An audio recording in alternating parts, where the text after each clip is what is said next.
Je me suis dit, waouh, tu as écrit un blog sur le site web de Cisco. Ça doit être grand. Non, c'est plutôt l'inverse. C'est plutôt l'inverse. C'est Cisco qui a écrit sur moi. Encourager quelqu'un d'aller faire l'université, c'est bien beau, mais si vous trouvez que vous n'en avez pas le moyen, cherchez la voie la plus courte. Allez, faites les certifications, entrez dans l'entreprise. À partir de l'entreprise, continuez à vous améliorer. Demandez l'entreprise, elle pourra généralement accepter de vous sponsoriser si vous voulez parfaire vos études. Et bon, je suis prêt à dire que je n'ai jamais payé pour l'école. Jamais. Vous ne pouvez pas être un État qui se veut souverain, mais qui ignore la cybersécurité. Il y avait Amazon, il y avait Google, il y avait Facebook et Cisco. Ce sont les 4 grandes boîtes pour moi qui étaient sur ma liste de targets. Sur la table de l'entretien, j'avais plus ou moins 12 ingénieurs. Intimidés comme pas possible. Et du coup, j'appelle Amazon pour leur dire, avant même qu'on discute, je leur dis, je suis désolé. C'est bon, je suis bon. Je suis bon, quoi. Parce que pourquoi en France, on ne demanderait pas à quelqu'un d'avoir la maîtrise de la langue française, mais plutôt on demande de l'anglais. Donc ça veut tout dire, quoi. Le français nous fait ombrage à beaucoup d'opportunités. Le racisme, c'est quelque chose qui existe dans tout le pays, au monde. Et les Noirs sont racistes, les Blancs les sont aussi. La vie est un choix. Chacun y va dans son sens. Celui qui veut la facilité va dans la facilité. Moi, je crois que certes, j'ai Dieu qui me fait grâce, mais c'est Dieu aussi veut que je fasse un effort. Et donc, je pense que pour réussir dans la vie, il faut avoir une discipline. Connectez-vous aux bonnes personnes, prenez des informations auprès des personnes qui en ont, qui peuvent vous aider, et faites-en ce que vous voulez en faire. Wow. C'est à vous de transformer votre vie. Si vous ne le faites pas, personne ne le fera à votre place. That's very powerful. Non, c'est un message important que tout le monde devrait comprendre de partout. Ouais. Surtout aujourd'hui, comme on a parlé d'un grand village. Voilà. Avec le téléphone, on a accès à toutes sortes d'informations. Voilà. Salut les amis et bienvenue sur KB Trainings Podcast en français. Ce podcast dans lequel je vous apporte des conversations avec des professionnels, avec des entrepreneurs, des gens à qui j'aime parler, des gens chez qui j'apprends de leur histoire, de leur succès et même de leurs échecs. Aujourd'hui, je vous apporte une conversation très intéressante avec Jacques Sekou Touré, qui est un professionnel de l'informatique, précisément des réseaux informatiques. Il va nous parler de sa carrière, de son parcours professionnel depuis l'Afrique du Sud à travers l'Europe jusqu'aux États-Unis. Il va nous parler de l'immigration, il va nous parler de discrimination dans l'industrie, il va nous parler de la méritocratie, il va nous parler des efforts que ça prend, surtout de cybersécurité pour les nations qui ne sont pas investies là-dedans, et aussi bien sûr de tout ce qu'il fait autour de lui et dans la communauté. Il aide plusieurs à apprendre et entrer dans l'industrie aussi. Alors, si vous aimez le podcast, n'oubliez pas de l'aimer dans la plateforme sur laquelle vous êtes actuellement. Nous sommes disponibles sur Spotify, sur Apple Podcasts et plusieurs plateformes de podcast aussi. Et en vidéo, vous allez nous retrouver sur la chaîne YouTube KB Trainings en français et aussi sur la page Facebook de KB Trainings en français. Et si vous voulez supporter le podcast, n'oubliez pas d'aller checker le site web de KB Trainings où il y a des formations qui peuvent vous amener de zéro à ingénieur et qui peuvent vous aider à commencer à booster votre carrière dans le domaine de la technologie. Alors, sans plus tarder les amis, je vous présente Jacques Sekou Touré. Voilà, merci beaucoup de venir sur le podcast. C'est le premier numéro, c'est vraiment un honneur. Et je t'ai choisi pour être le premier invité parce que je pense que tu as beaucoup à partager. Je pense que ton parcours est intéressant. Je sais que tu as été au Congo d'abord, en Afrique du Sud, en France et puis aux États-Unis. Donc, you've seen, ou soit tu as déjà vu le meilleur de plusieurs pays, plus que moi d'ailleurs. Moi, mon parcours n'a été que l'Afrique et puis ici, en fait, Kinshasa, Congo et puis les États-Unis. Donc, je n'ai jamais vécu dans un autre pays. Je ne connais pas beaucoup d'autres réalités. Mais avec l'exposition que tu as pu avoir, tu as déjà une très bonne vision. C'est pour cela, pour moi, you are best guest for the first one. Merci Guy pour cette invitation. C'est surtout un honneur d'être le premier invité de cette émission en fait. Ouais. D'entrée de jeu, je voudrais dire que c'est Jacques Sekou Touré, Kappa Folé. Je suis congolais et ingénieur en même temps du réseau Cisco. En fait, je travaille dans le réseau, je suis ingénieur architecte chez Cisco. J'ai plus ou moins 15 ans d'expérience dans le secteur de l'informatique, précisément dans le réseau informatique. Sinon, je dirais encore que je suis doctorant. Actuellement, je suis en train de faire mes études de docteur en cybersécurité. Il est peut-être impossible de résumer mon parcours dans quelques minutes, mais sinon, je pense que ce sont là les grandes lignes. Hein. Ingénieur en réseau, Cisco surtout, parce qu'on connaît que Cisco, c'est la référence en réseau aujourd'hui. Et travailler pour Cisco. Depuis quand tu travailles pour Cisco? Bientôt, ça fait 5 ans. 5 ans. Oui, ça fait 5 ans, pratiquement 5 ans. C'est au contraire. D'ailleurs, c'est Cisco qui m'a pris depuis l'Afrique du Sud. Tantôt, tu as fait mention de mon parcours, le pays dans lequel j'ai vécu. Certes que je suis originaire de la RDC. Je dirais à l'âge de 16 ans, en tout cas 16 ans, 17 ans par là, aussitôt je décroche mon bachelor. Ouais.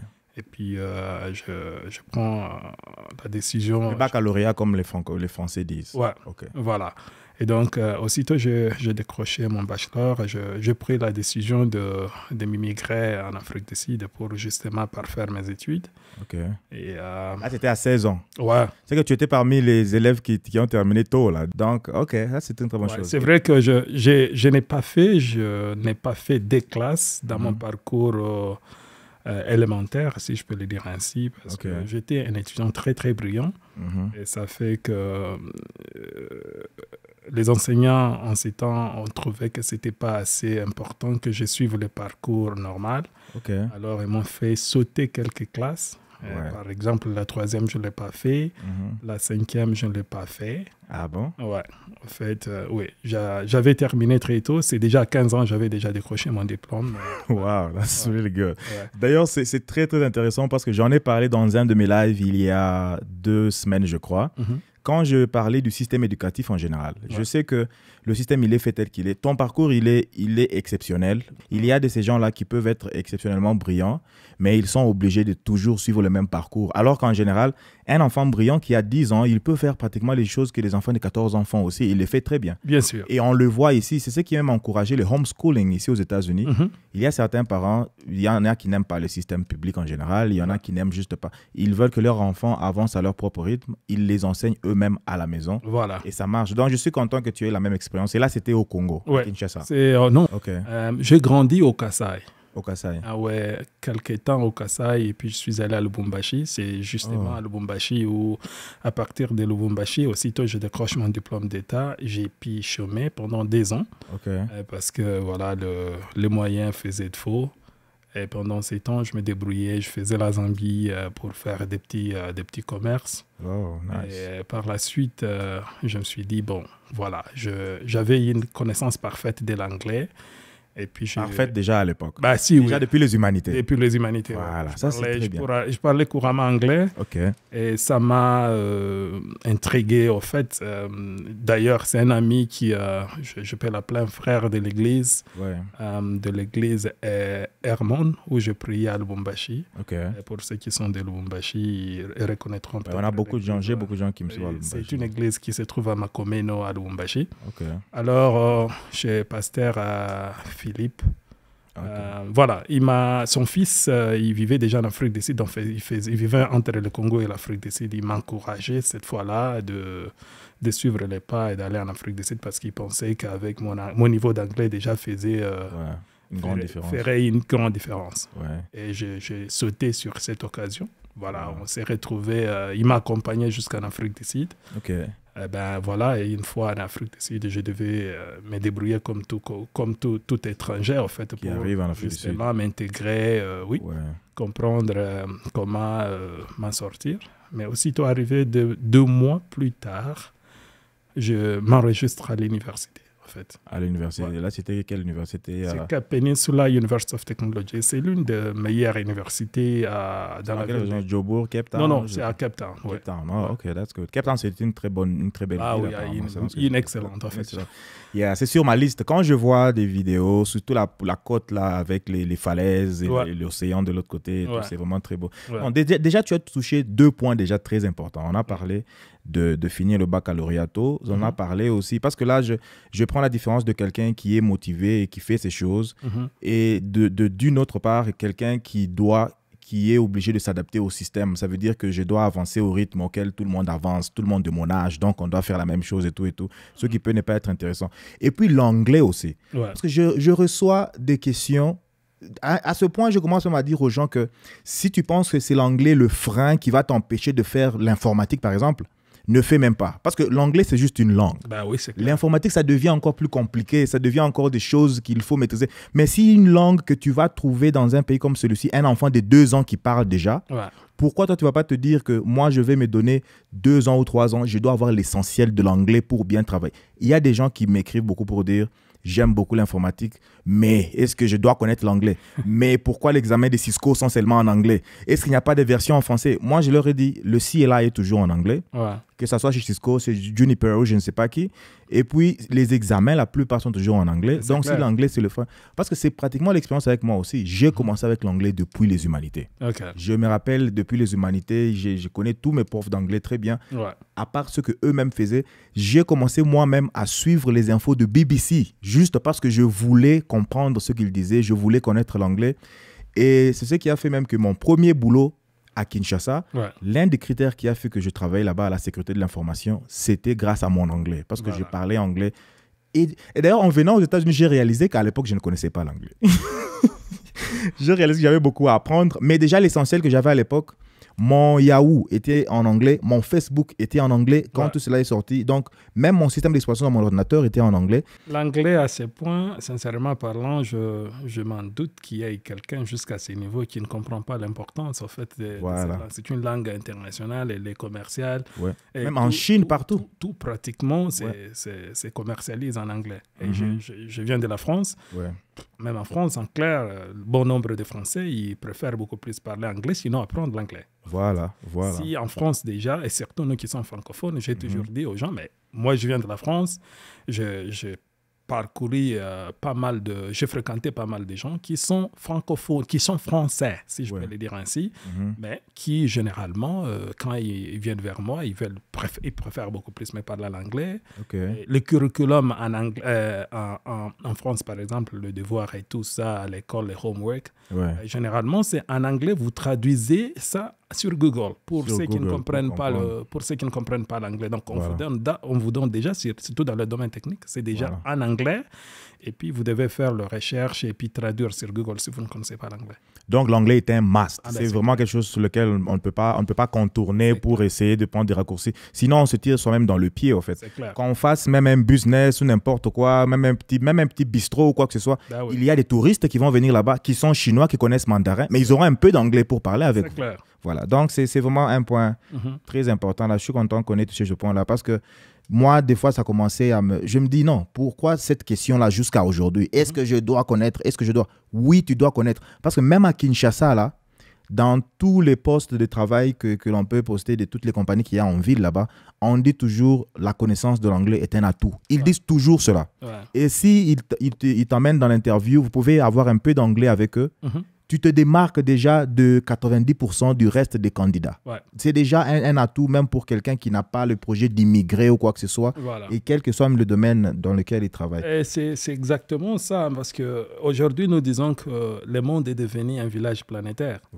Il est évident que vous trouverez un Anglais au Congo, vous trouverez un Congolais en Angleterre, et vous trouverez, je ne sais pas moi, un Togolais aux États-Unis, vous les trouverez partout. Donc, ce qui est évident est que si vous voulez vous ouvrir au monde, vous devez absolument apprendre l'anglais. À ce niveau, il n'y a même pas à discuter. Moi, j'en suis témoin parce que j'en ai vu de gens qui, juste par rapport à leur anglais, ils ont trouvé de belles opportunités. Aujourd'hui, ils sont à Dubaï, ils sont en France, ils sont... Je voulais parler d'ailleurs de Dubaï. J'étais à Dubaï au mois de mai de l'année passée. C'était comme si j'étais chez moi, en fait. Parce que là-bas, ils écrivent en arabe et puis en anglais. J'étais aussi en contact avec un autre monsieur qui ne connaissait pas l'anglais. Pour lui, c'était l'enfer, en fait. Parce qu'il ne pouvait rien faire. Moi, je suis arrivé à l'aéroport, j'ai loué une voiture. J'avais déjà ma réservation à l'hôtel. Quand je conduis, je peux tout lire. J'arrive à l'hôtel. Et j'ai vécu là-bas sans problème jusqu'à quitter.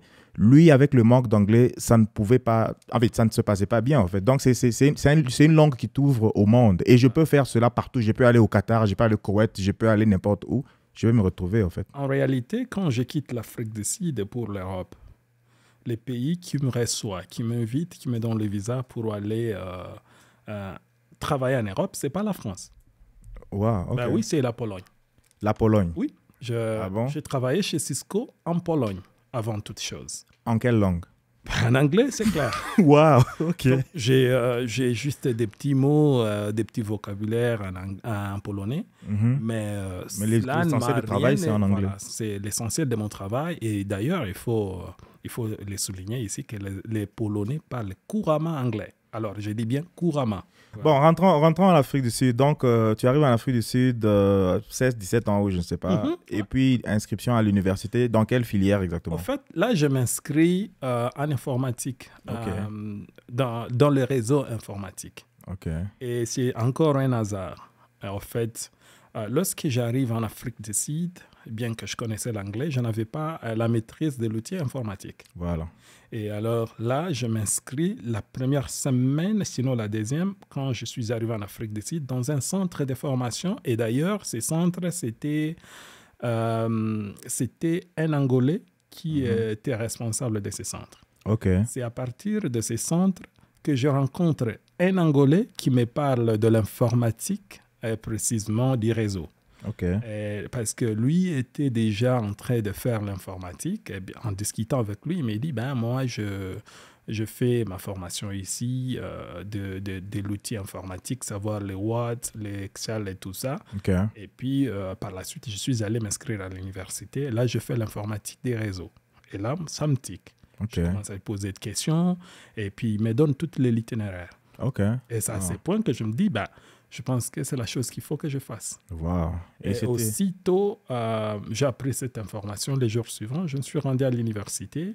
Heureusement pour moi, en partant en Afrique du Sud, j'avais mon diplôme d'État, comme on appelle au Congo, donc le bac en France. Ouais. Donc j'avais mon bac et avec moi. Et Ok. je pars, je présente mon bac, ils disent, tu as réussi avec un gros pourcentage comme ça. Une grande Je pense distinction. que tu es un étudiant brillant. Mhm. Et si tu es intéressé, comme nous sommes pendant la période où on recrute, tu es le bienvenu d'appliquer. Ok. Et aussitôt, j'applique, ils m'acceptent. Mhm. Et dans le 2 mois, donc dans les 2 semaines qui suivent, j'étais déjà admis à l'université. En réalité, en ces temps, il fallait payer, je crois, juste 120 rand. Ça équivalait à quelque chose de 10-15 dollars en ces temps. Ok. Et puis, je m'inscris. Là c'est pour l'inscription, bien pour les frais. C'est juste pour l'inscription. Ok, ok. La réalité que j'ai étudié jusqu'à ce que j'ai terminé, je n'ai jamais payé un sou. Comment ça? Tu étais boursier à l'époque? Non, quand j'entre à l'université, je n'étais pas boursier.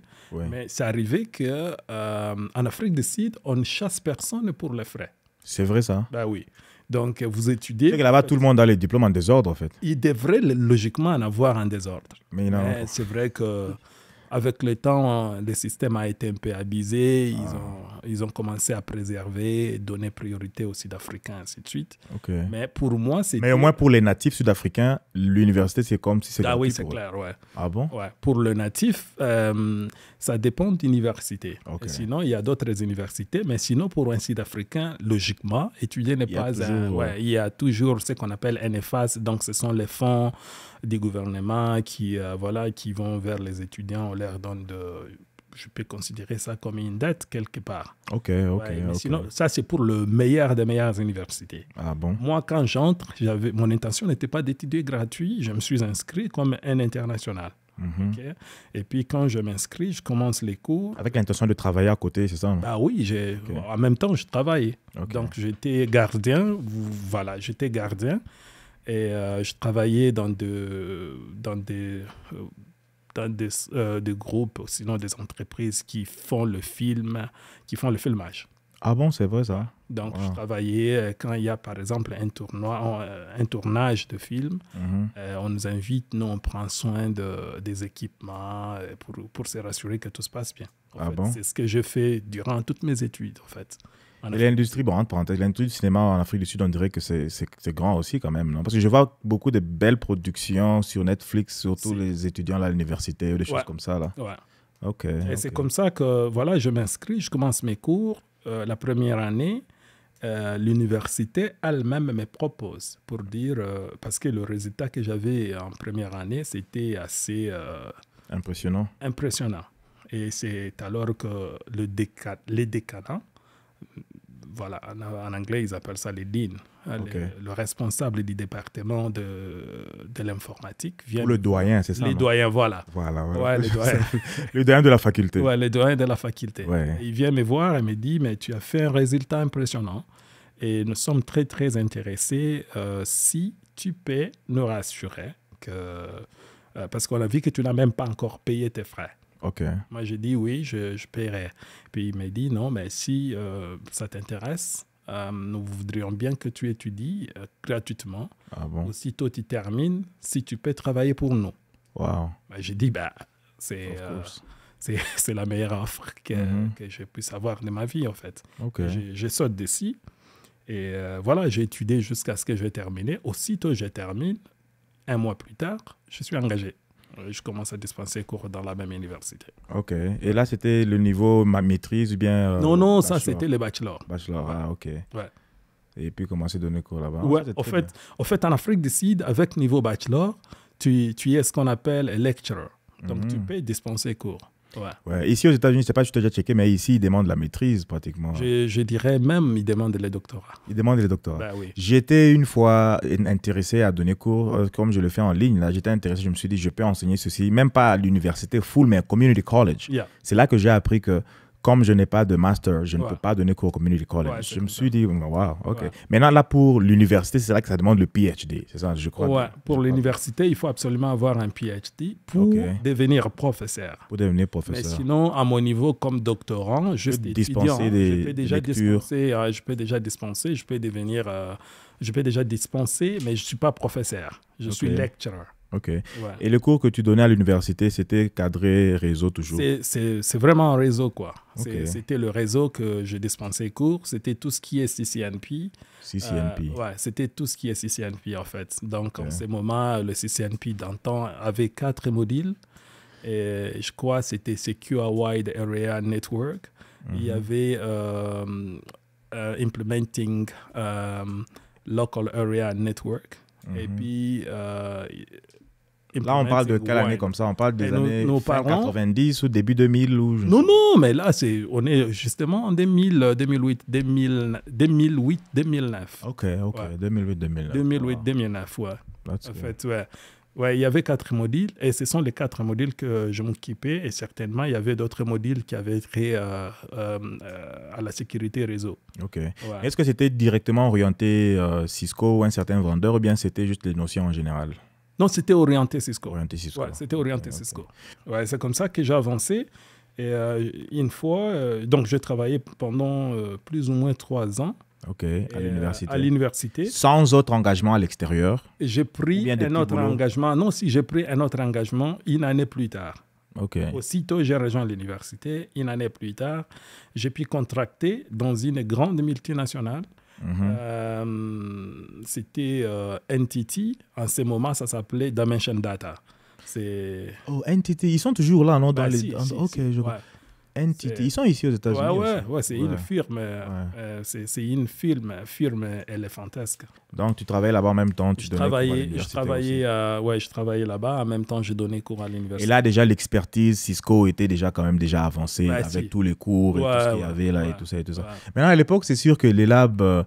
Bon, je ne sais pas. GNS3 est apparu quand en 2000. Si, on avait GNS3. Il y avait déjà à l'époque. OK. En 2000, en ce moment-là, on avait déjà GNS3.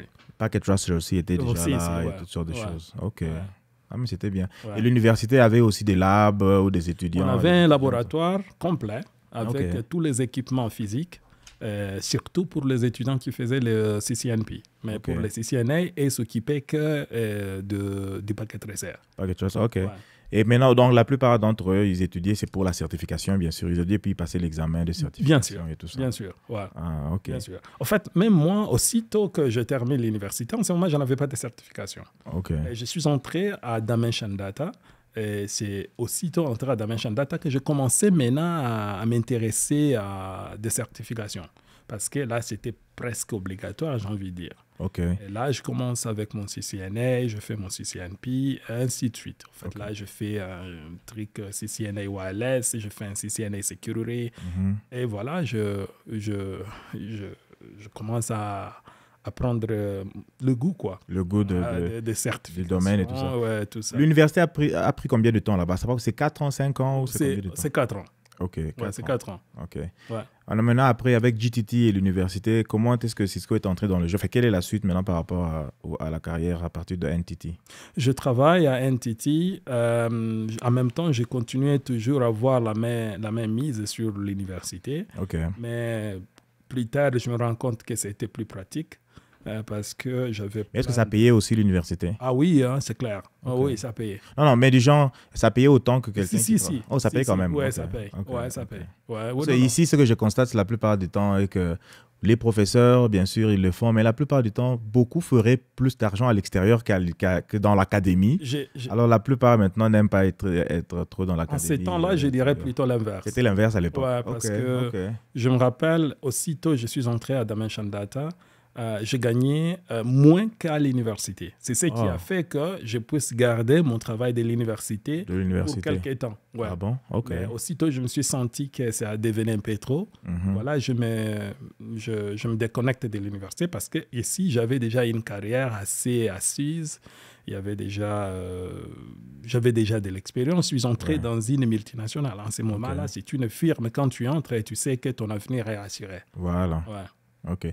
Et là, à l'université, tu leur avais déjà servi pendant 3 ans, 4 ans? J'ai servi que 3 ans plutôt. 3 ans. C'était déjà assez pour eux? Oui, c'est déjà assez. Non, en fait, l'essentiel pour eux, ils ne voulaient pas que je quitte l'Afrique du Sud. Ils voulaient que je reste travailler en Afrique du Sud. Et pour eux, rester avec Dimension Data, c'était pour eux, ça... C'était déjà un succès. Oui, c'est déjà un succès, quoi. Ouais, surtout parce que les universités aussi gagnent par le fait que leurs alumni, comme on les appelle, leurs anciens, sont exposés à des compagnies et tout ça. Voilà. Et quand il y en a plusieurs par-ci, par-là, l'université est fière d'eux. En fait. Voilà. Ils ont la fierté là de dire, dans telle compagnie, 70% des gens, c'est... Voilà. Non, ça, c'est une très bonne chose. Ouais. Et puis après, ça marchait très bien avec NTT. Je suis resté à NTT de 2011 jusqu'à 2015. C'était quelle position exactement? Quel genre de responsabilité? J'étais Deployment Engineer. Ok. Service, c'est le titre, c'était Service Deployment Engineer.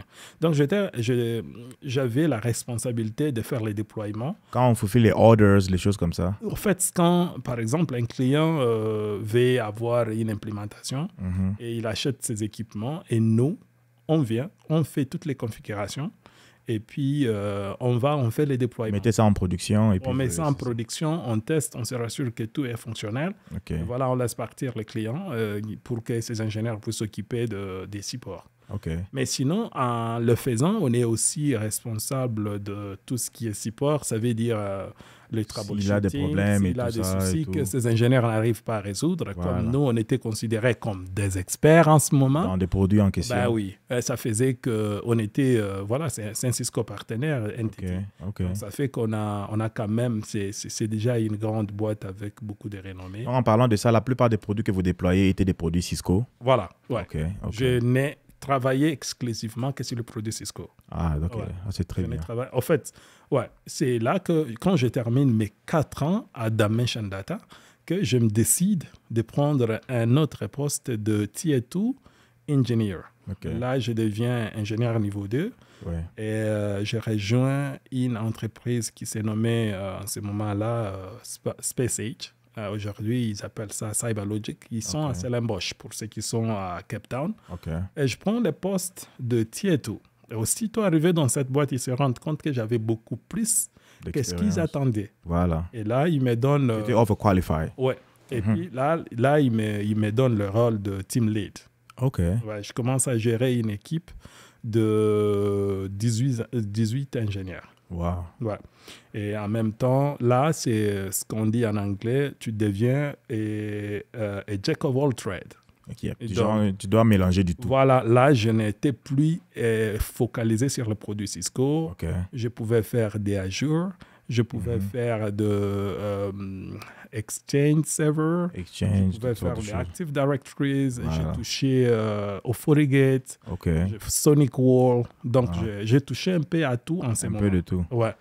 Et donc, oui, je suis resté dans cette boîte pendant une année, quelques mois. Malheureusement, la boîte ne faisait pas trop d'argent. Elle était en une phase de transition parce qu'elle venait d'être vendue OK. Une autre boîte après l'acquisition de cette boîte. Et ça fait que voilà, je me suis décidé de m'envoler. Parce que je sentais déjà que l'entreprise était titubée déjà. Non, là-bas, tu n'as pas beaucoup traîné apparemment. Si, je suis resté 1 année et quelques mois. Ah, 1 année et quelques mois. OK. Ouais. Et dans la position précédente, là, celle de data, je ne sais pas, ça involvait aussi la descente. C'était pratiquement la descente sur terrain. J'étais ingénieur de déploiement. Donc, quand on est ingénieur de déploiement, on descend sur terrain assez On connecte souvent. les équipements. Voilà, on fait tout. On fait tout. Donc, est-ce qu'en Afrique du Sud, il y a aussi le système là qui se fait souvent ici des remote hands où on a des techniciens dans des villes et c'est eux qui font les hand things et puis les autres prennent soin à distance, ou bien la plupart du temps, les gens descendent souvent comme ça sur terrain? Bon, il faut dire que nous, à ces temps, nous étions... il n'y avait pas cette histoire de remote. OK. Il n'y avait pas cette histoire de remote, c'est vrai. Les ingénieurs qui travaillent à l'interne de la boîte, par exemple, et peuvent gérer à distance leurs différentes branches, ainsi de suite. Voilà. Mais quant à nous, généralement, on descendait sur le terrain. Chez le client. Ouais. OK. Ouais. Maintenant, bon, après la deuxième compagnie, là, après avoir fait 1 année... Je suis resté 1 année, quelques mois, et puis j'ai trouvé un poste. Cette fois-là, je deviens tiétré. Dans une grande boîte de l'Afrique du Sud. Ça s'appelait... voilà, je vais me rappeler le nom. Okay. C'est là que je suis resté. Cette fois-là, je rentre dans mon domaine Cisco. En Cisco. Ouais, okay. Là, je fais exclusivement des Cisco, mais je m'élargis beaucoup plus en termes de connaissances parce que cette fois-là, je ne faisais pas seulement des routing and switching. Maintenant, je pouvais toucher au data center, au centre des données. Je travaillais sur la plateforme Nexus. Et puis, je travaillais sur différents types de protocoles de data centers, sur les OTV, les Fabric Path, puis les VPC. Et puis voilà. C'est ce qui a déjà, j'ai envie de dire, qui a validé mon intégration chez Cisco. Parce qu'ils avaient besoin de quelqu'un qui avait cette expertise. Donc, je n'ai jamais été exposé au data center en termes de production, mais en fuyant dedans, j'ai vu que c'est pratiquement comme une sorte, c'est un autre univers pratiquement, là. Une sorte, c'est différents déploiements. Dernièrement, je parlais avec un client là, que lui n'était intéressé que par les Nexus, pour une option là qu'ils appellent ISSU, du genre, du genre ça pouvait faire les upgrades sans bring down le système. Sans interruption. Donc, data center, c'est d'abord la vitesse et puis la permanence. Du genre, l'équipement ne doit pas aller down. Voilà.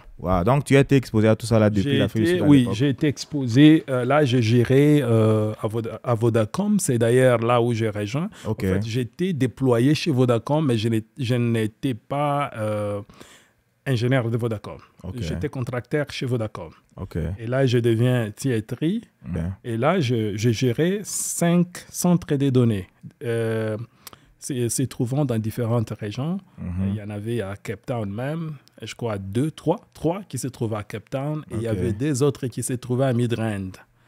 Et là, comme j'étais ingénieur senior, je commençais maintenant à travailler sur tout ce qu'il y avait dans le réseau de Vodacom. Mais principalement dans le secteur des data centers. Et c'est là que je suis resté, je crois, 3 ans. Quand j'étais à cette entreprise, je commençais maintenant à envisager de travailler chez Cisco.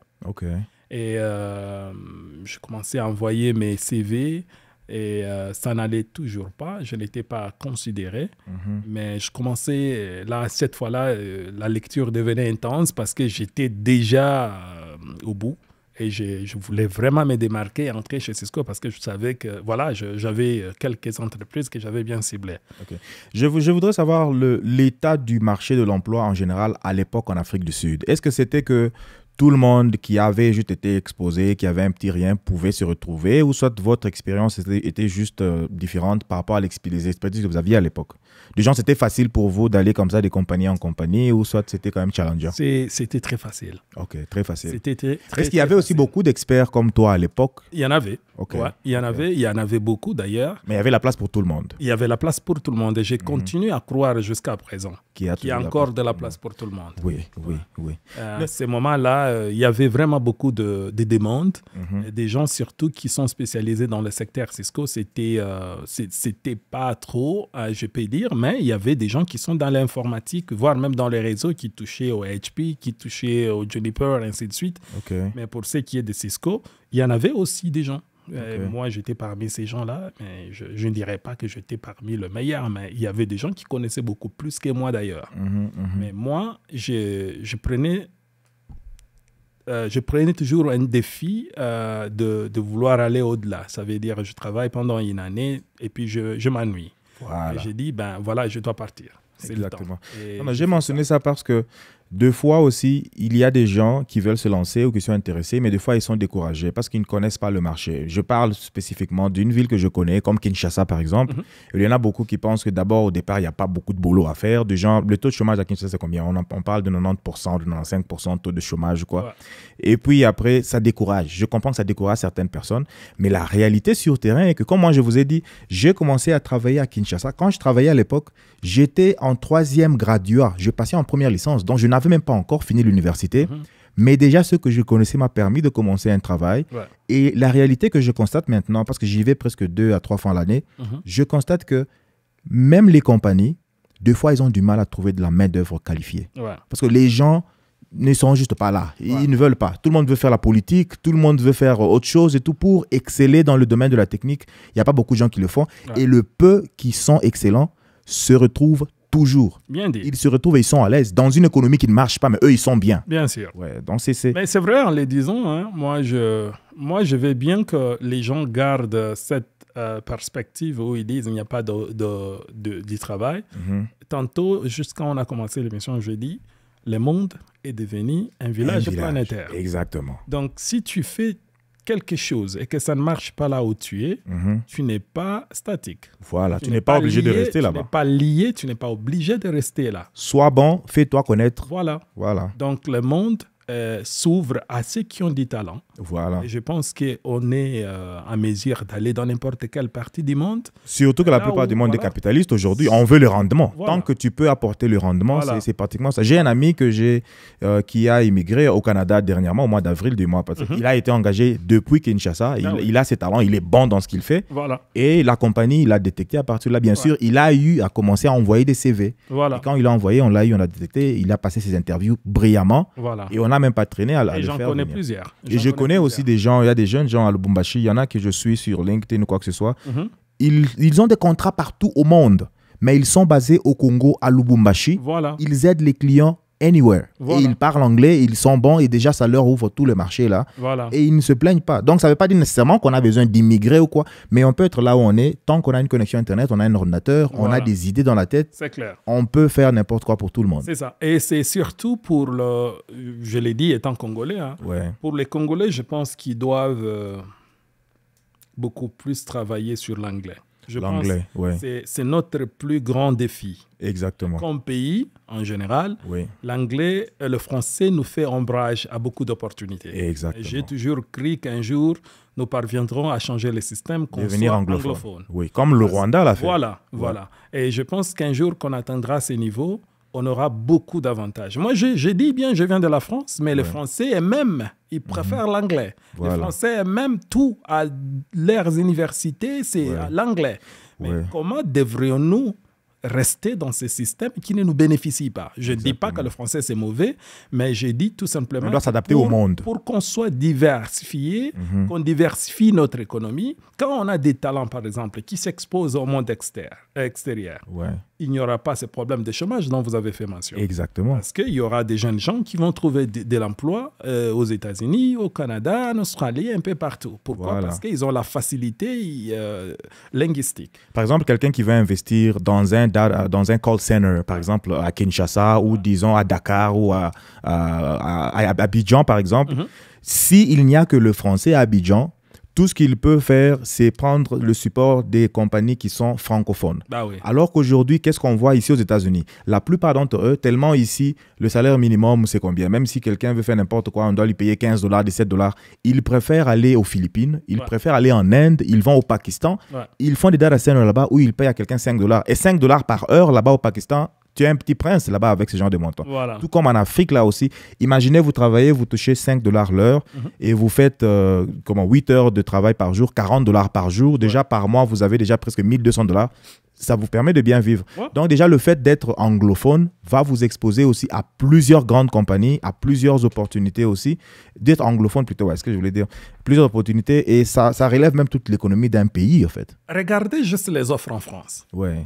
Vous ne verrez nullement aucun poste où on ne fait pas mention de l'anglais. Voilà. J'ai dit en France. Ne regardez pas en Afrique, mais j'ai dit bien en France. Les postes postés par le français en France, tous font toujours mention parler couramment anglais. Voilà. Parler couramment anglais. Ça doit intriguer. Voilà. Ouais. Mais si en France on exige ça, donc quelque part il y a de l'avantage de chercher à apprendre cette langue. Parce que pourquoi en France on ne demanderait pas quelqu'un d'avoir la maîtrise de la langue française, mais plutôt on demande de l'anglais. Ouais. Donc ça veut tout dire quoi. Et déjà, j'ai du mal à comprendre comment quelqu'un peut faire un parcours, que ce soit universitaire ou quoi que ce soit. Parce que je me rappelle, même au début, là, à la fac, quand j'étais à l'université de Kinshasa, déjà, quand on commence à étudier BASIC en première année à l'université, BASIC, c'est le langage de programmation, c'est pratiquement les if, else, then et tout ça. Je connaissais des gens qui ne connaissaient pas if, else and then et c'était l'enfer pour eux. Mais déjà, à ce niveau-là, on ne peut même pas avancer si on ne comprend pas l'anglais élémentaire. Et puis, on ne demande même pas de devenir Shakespeare ou quoi que ce soit, mais juste avoir l'anglais technique, communiquer. Je travaille avec des Chinois, avec des Indiens. Des fois, je peux avoir du mal à entendre ce qu'ils disent, mais le message passe, au fait. Je comprends ce qu'ils disent. Surtout dans le secteur technique. Hein. Voilà, dans le secteur technique, ouais. Tu n'as pas besoin d'être courant, mais tant que tu as de l'expression ici et là, les gens vont te comprendre. Les gens vont comprendre tout ça. Non, mais c'est très, très bien. Alors, passons maintenant, à partir de là, tu commences à envoyer des CV Cisco et tout ça. Le target, c'était Cisco. C'était Cisco. En fait, il n'y avait pas que Cisco en ces temps. Il y avait Amazon. Il y avait Google. Il y avait Facebook et Cisco. Ce sont les 4 grandes boîtes pour moi qui étaient sur ma liste des targets. Ça, c'est une chose très importante que j'ai toujours voulu mentionner. Parce que même moi, dans mon parcours professionnel, je ne vais pas à des endroits par hasard. Je ne suis juste pas là, je me lève et puis une compagnie qui me contacte, on est tel et j'ai jamais entendu parler d'eux et puis je commence à faire des choses, je travaille là-bas. J'ai déjà des targets. Voilà. Je me dis, je veux aller dans cette compagnie-là, je la cible et je vais là-bas. Voilà. Et dans mon CV, je veux le genre de compagnie que tout le monde peut reconnaître. Ben, c'est clair. On regarde comme ça, on voit que il a été chez Comcast, chez Centrelink, Level 3 et tout ça, et tout ça. Toutes ces compagnies qui sont bien connues. Et ça te donne une certaine avancée par rapport aux autres candidats. En fait. Donc, c'est le cas aussi en Afrique du Sud. C'était comme ça. Moi, j'avais déjà des entreprises sur ma liste. C'était les 4, donc Google, Amazon, Facebook. Et ce qui a fait que j'ai appliqué chez Google, ils ne m'ont jamais contacté. J'ai appliqué chez Facebook et non plus. Okay? Maintenant, j'applique chez Amazon. J'ai fait toutes les interviews et tout ça, voilà. Voilà, tout le round d'entretien. Surtout, ils en ont beaucoup. Ouais. Je suis arrivé jusqu'à la dernière étape. Est-ce qu'à l'époque, il y avait déjà aussi les histoires là de coder, la lead code et toutes sortes de programmations comme ça? Ils avaient une sorte d'interview. Oui, ça a toujours été comme ça chez Amazon. Ça a toujours été comme ça. J'ai eu à passer aussi tout ça là. C'était quand? C'était en 2021 ou quoi? J'ai eu à passer tout ça. J'ai passé le coding. J'ai fini. J'ai passé le networking. J'ai fini. Je ne sais pas ce qui m'a bloqué à la fin. Mais moi, c'était comme ça. Donc, j'ai fait l'entretien. Un gars kenyan qui... Ça n'a pas tiqué, en fait. Ça n'a pas tiqué. Ça arrive. Puis, il peut y avoir toujours une personne là-haut. Ça n'a pas tiqué. Je sentais vraiment qu'avec lui, ce n'était pas trop. Et lui venait pour me poser des questions sur le load balancing. Et voilà, à la fin, moi-même, je me suis dit, mais bien que je répondais, mais je ne me sentais pas dans ma peau, en fait. Voilà. Ça n'a pas marché avec lui. Wow. Et en clair, tout s'est très bien passé, mais à la fin, on me dira que ça n'a pas été. Mais moi-même, je peux quand même deviner où est-ce que ça serait peut-être mal paré. Voilà, Et ça aurait été chez le Kenyan? Chez le Kenyan, certainement. Voilà. Et là, c'était pour aller sortir de l'Afrique du Sud? Non. C'était pour travailler en Afrique du Sud pour travailler. Amazon a un grand data center. En fait, ils ont un grand centre en Afrique du Sud, vraiment ce qu'ils appellent un campus. C'est gros. Ils ont plein d'ingénieurs, ils recrutent partout et ils les ramènent en Afrique du Sud. Wow. Donc l'intention était d'abord de travailler en Afrique du Sud, et certes avec une vision où je me disais, aussitôt j'entrais dans une boîte internationale à ces standards d'Amazon, il devient très facile pour moi de demander, de quitter de l'Afrique du Sud vers un autre pays. Voilà. Bon, non, je comprends. Ça a marché malheureusement. Ouais. Et l'Afrique du Sud, c'est comme un grand hub apparemment quand il s'agit d'Afrique. Parce que là, j'ai une idée du map que je vois de Global Crossing ou de Level 3 par exemple. Toute la fibre optique qui vient là de l'Amérique, ça va vers l'Europe et puis ça descend. Cape Town, c'est souvent le point où tout bascule là-bas. Il y a beaucoup de centres de données, beaucoup de gateways là-bas. Et puis ça continue vers le Djibouti et tous les autres pays là de... Voilà. Waouh. Non, ça c'est très bien. Et là, j'essaye, ça n'a pas marché. Et je fais un voyage vers les US. Nous sommes en 2018. Je fais un voyage vers les US. Pour la première fois, je demande un visa, on me l'accorde. Et j'arrive aux US avec déjà la vision de m'internationaliser. Je voulais déjà aller dans un autre pays, explorer. J'arrive ici, je fais mon tournoi. Après avoir tourné, je me rends compte que trouver le papier ne serait peut-être pas facile. Exactement. Et surtout que j'occupais déjà un poste assez important en Afrique du Sud chez Vodacom. Alors je me dis, est-ce que je dois abandonner pour essayer à nouveau la vie ici sans avoir l'assurance d'avoir mes papiers? Et là, quelque chose me dit, non, tu rentres. Et je prends mon vol et je rentre en Afrique du Sud. Et là, je suis maintenant, cette fois-ci, déterminé à trouver de l'emploi à l'extérieur. Pourquoi? Parce que j'ai rencontré certains, ce sont mes étudiants, que j'ai dispensé cours, qui sont ici. Et les autres, ce sont des amis avec qui j'ai étudié, qui ont gagné la DV loterie, et sont ici. Et j'ai vite compris, malgré mon poste que j'occupais en Afrique du Sud, que leur standard de vie n'était pas comparable à la mienne. Au mien plutôt. En Afrique du Sud, avec la position que tu avais. Avec la position qu'ils avaient des grandes maisons et ils vivaient, j'ai envie de dire, une vie presque bourgeoise, si je vais le dire ainsi. Mais bon, là, je me rends compte que non, c'était le moment de quitter. À tout prix, je peux faire mieux avec ma connaissance que j'ai actuellement. Et là, je m'ouvre au monde entier. Je me dis, si ça ne saute pas facile, si je n'ai pas un résultat positif en Amérique, je me rends en Europe. Comme la position, je me rappelle la position que j'occupais à la banque à Kinshasa. J'étais à ISO, j'étais pratiquement le CISO. I was the Chief Information Security Officer. Mais à l'époque, on me payait combien? Je ne sais même pas. On me payait $500 ou je ne sais pas quoi. Comme j'étais encore nouveau, je n'avais même pas encore fini les études comme tel et tout ça. Mais quand je vois les CISO ici aux États-Unis, mais c'est le jour et la nuit pratiquement. Du genre, si je peux avoir la même position là dans une compagnie ici, c'est pratiquement le jackpot. Là, parce que là, tu es dans les C-suites, ça veut dire que tu gagnes énormément beaucoup d'argent. Donc, c'est le besoin là de se dire, I can make more. Aussitôt, je suis arrivé ici, je trouvais ce que j'avais vu sur terrain avec les amis que je fréquentais, avec qui on a passé du temps en Afrique du Sud. J'ai vite compris que la vie n'était plus pareille. Le niveau avait changé. Certains, ce sont des gens avec qui on a évolué en Afrique du Sud. Là, je me suis dit, non, ça y est, quoi. Le moment est arrivé, je dois partir. Et là, je rentre en Afrique du Sud avec une autre perception de la vie. Là, je suis déterminé à tout prix de partir de l'Afrique du Sud. Et là, je me lance à la recherche, mais cette fois-ci d'une façon beaucoup plus intense. Et en larguant mes CV, je trouve un poste d'Amazon, cette fois-ci Amazon en Irlande. J'applique, ça marche cette fois-ci. Mais quelque chose arrive aussitôt que le poste m'est confirmé. J'ai une autre demande de Cisco, cette fois-ci, qui me dit, on a vu ton CV, on est très intéressé. Alors j'ai dit, entre Cisco et Amazon, le choix est clair. Le choix est clair, ok. Et ça, c'est une chose très importante que les gens doivent connaître aussi. Les applications dans les boulots, il faut toujours les faire. Et puis, en même temps, moi, je conseille toujours de le faire et d'oublier. tu le fais et tu oublies. Parce que 2 fois, ils peuvent ne pas te dire qu'on ne te prend pas ou ils peuvent rester silencieux ou quoi. Mais tu restes dans leur database. Voilà. Tu restes dans leur base de données. Un jour, au milieu de nulle part, ils vont surgir et puis vont te dire, on a vu ton CV, est-ce que. Ouais. Donc, il faut toujours appliquer, même si ça ne promet pas, appliquer toujours. Et on ne sait jamais quand ça va réussir, en fait. Je crois que ça m'est déjà arrivé aussi. Je ne me rappelle pas c'est quelle compagnie exactement. Mais ça m'est déjà arrivé au point où j'ai juste reçu un appel pour dire OK. Alors que quand j'avais appliqué, j'attendais qu'on m'appelle 1 semaine, 2 semaines. J'ai même oublié le truc. Ouais. Mais après quelques mois, c'est là qu'ils m'ont rappelé pour me dire qu'ils veulent de moi. Voilà. OK. Et puis là, les choix étaient clairs entre Amazon et Cisco. Entre Amazon et Cisco, les choix étaient clairs. Ouais, Cisco, je suis Cisco, je vis Cisco, tout ce que je fais était Cisco. Voilà. Amazon, ça serait un bon environnement, c'est peut-être pour l'apprentissage, mais j'avais déjà un acquis sur Cisco en termes d'expérience et j'en avais assez. Et là, maintenant, c'était Cisco en Pologne. Cisco en Pologne. OK.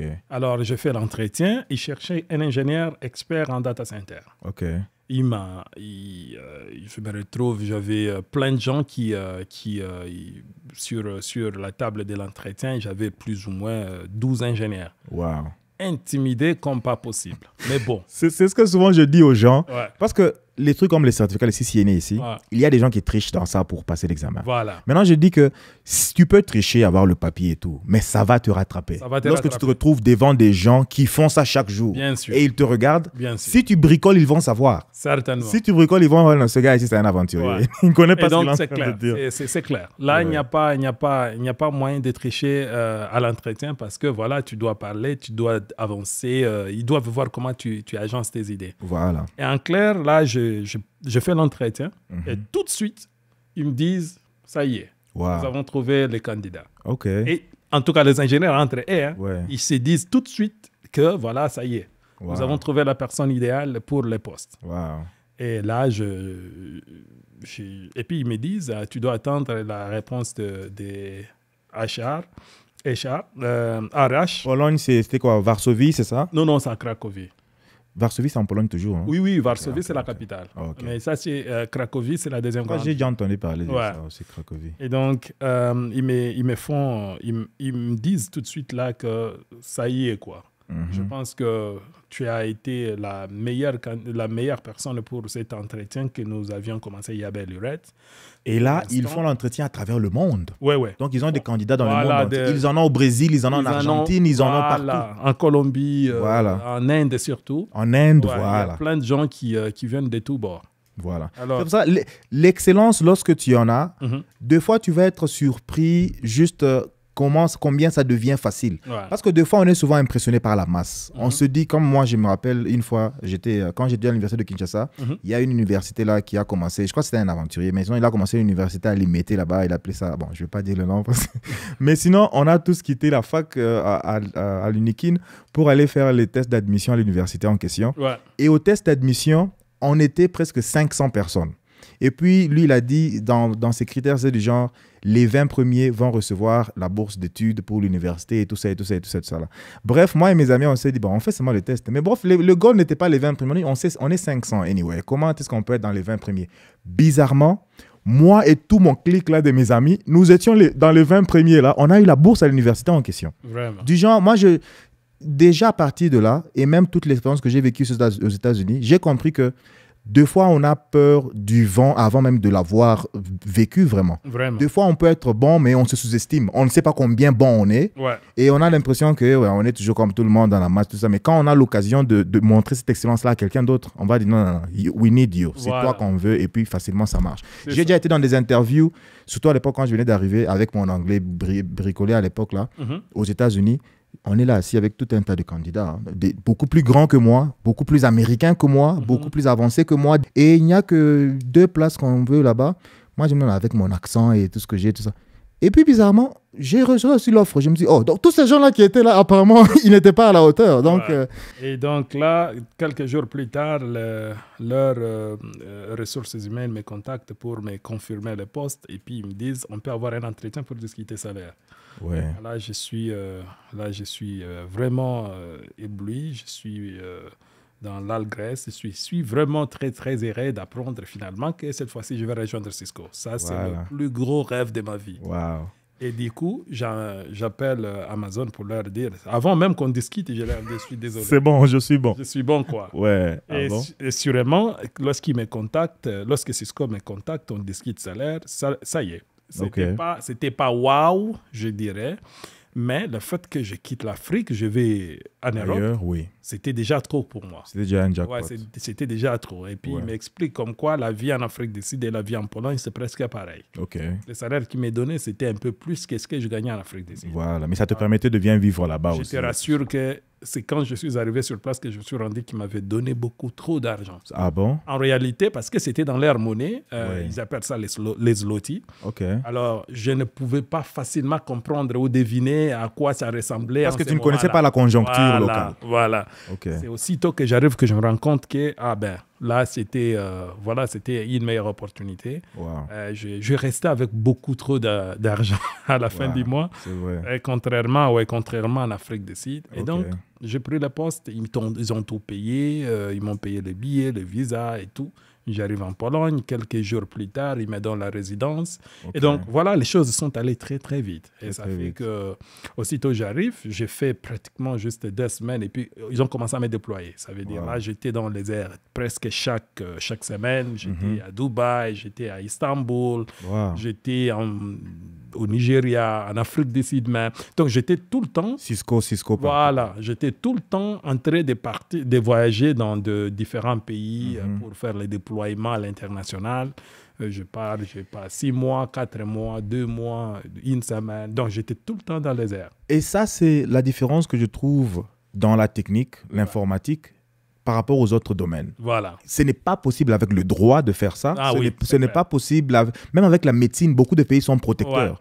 Beaucoup de pays ne vont pas vous laisser pratiquer, juste venir comme ça et commencer à pratiquer ou quoi que ce soit. Comme ici aux États-Unis, je vois des gens faire 8 ans d'études alors qu'il est déjà médecin ailleurs. Mais il vient aux États-Unis, il doit faire 8 ans de recyclage ou je ne sais pas quoi avant de commencer à pratiquer. Mais dans l'informatique, c'est du tic au tac. Ce sont des domaines. Même chose, même langue. Anglais, Cisco, Juniper, FortiGate, et puis je commence à travailler directement, je me retrouve, quoi. J'en connais des gens qui viennent du Congo, fraîches du Congo. 2 mois plus tard, ils sont déjà ici, ils travaillent chez Amazon, ils travaillent chez J'en connais plusieurs aussi. Entreprises. J'en connais plusieurs. Surtout si la carrière est déjà très avancée ou avancée au Congo. Des fois, quand ils émigrent, même par rapport à la loterie DV ou quoi que ce soit, ils n'ont pas besoin de travailler dans les magasins comme beaucoup de gens le font. Il va juste patienter, surtout s'il a son anglais très bien et tout. Il commence directement dans son domaine et la carrière avance automatiquement. Voilà. Waouh, donc ça, c'est une très belle histoire. C'est comme ça que je commence à travailler. Et là, je travaille pendant 3 ans en Pologne.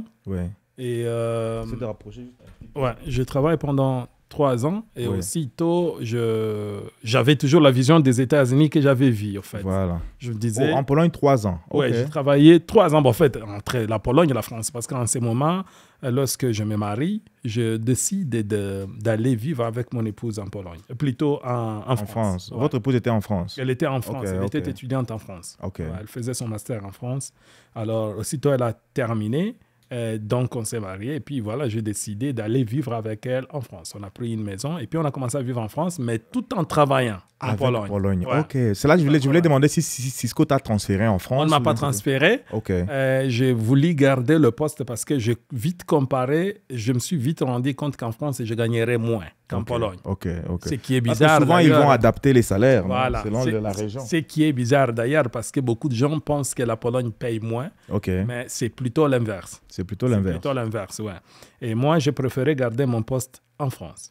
Et j'ai eu même un autre poste. Non, même en Pologne, est-ce que le travail était fully remote? C'était complètement à distance ou bien c'était dans les offices? Si, il était, en fait, généralement, quand on vivait en Pologne, tu travailles 3 jours à la maison et tu as 2 jours au bureau, justement, question de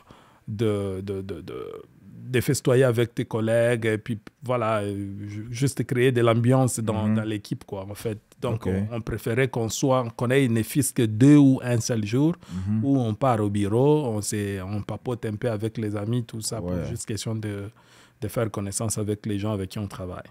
C'était vraiment en quelque sorte full remote, mais avec l'option où chaque semaine, on doit partir plus ou moins 1 ou 2 jours. Au bureau. Wow. Ouais. Mais je discute avec mon manager. Je dis, bon, là, je viens de prendre un engagement de la vie. Je dois être aux côtés de mon épouse. Mais non, mais tu peux partir, il n'y a pas de souci. Et là, je vais vivre en France. C'est combien d'heures de route, par exemple, France-Pologne? Des routes, je ne saurais peut-être pas, mais par avion, ça prend 2 heures, je crois 2h30. 2h30. Ouais. Ok. Donc, s'il y avait besoin nécessairement d'aller au bureau, Si, tu fais le truc. à tout moment, peut-être. Ok. Ouais, à tout Ok. moment. Mais il faut comprendre que Cisco, la culture là-bas, elle est tout autre. Hein.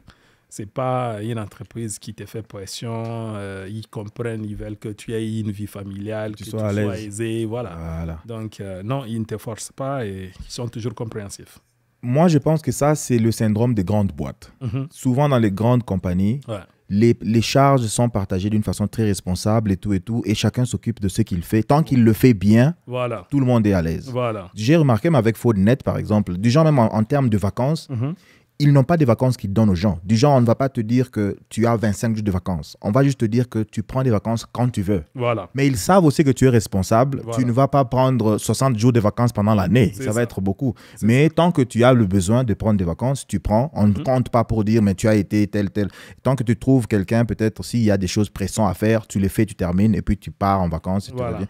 Et même en termes de balance, travail et tout ça, surtout que la plupart des boulots, ou soit la plupart des compagnies, ça peut être saisonnier. 2 fois en décembre, novembre, décembre, janvier, il n'y a pas grand-chose à faire. Tout le monde est relax, tout le monde bouge. Il y a des mois où ça peut être serré, et puis des mois, ça se relâche. Mais dans des petites boîtes, surtout le président ou le CEO, il est là, il est dans la même compagnie, dans le même building. Il est surtout sur votre dos là chaque jour en train de regarder qu'est-ce que vous faites. Mais le gars là, ces derniers temps, je ne vois pas grand-chose. Micromanagement. Yeah. Il est en train de te suivre de près. Il passe là pour voir qu'est-ce qu'il y a sur ton écran. Et voilà. Non, ça, tu ne vas pas voir dans des grandes boîtes. Dans des grandes boîtes. Quand j'étais à Spectrum, c'est le même laptop. J'amenais toujours mon laptop personnel à côté de mon laptop de travail. Personne ne m'a jamais demandé ce que c'était, ça faisait quoi là-bas. Donc en temps normal, quand je n'ai pas grand-chose à faire, j'ai déjà répondu à tous les emails ou quoi. Je suis sur mon propre laptop, je fais mes choses, je crée toutes sortes de choses et tout ça. C'est pour cela, des fois, c'est bien de travailler pour les grandes boîtes. Cette flexibilité-là. Bien que des fois aussi, ça peut descendre au niveau du manager, ça dépend du manager. Mais la plupart des managers, surtout s'il a été là-bas depuis longtemps, ils sont à l'aise. Je pense que c'est la culture dans la boîte. Si l'entreprise a instauré une culture où les gens doivent s'auto-gérer, ils doivent se comporter comme des gens matures, et c'est clair que le macromanagement n'existe pratiquement pas. C'est pas dans la culture, c'est pas dans les DNA de l'entreprise. Et là, je vais en France, je commence à vivre. On vivait à Lille. C'est dans le nord. Donc, on est 45 minutes de Paris et 30 minutes de Bruxelles. On est entre les deux. Et là, en même temps, je continue toujours à travailler à distance et je me décide de faire mon master cette fois-là. Je fais mon master. Là, c'est en France? En France.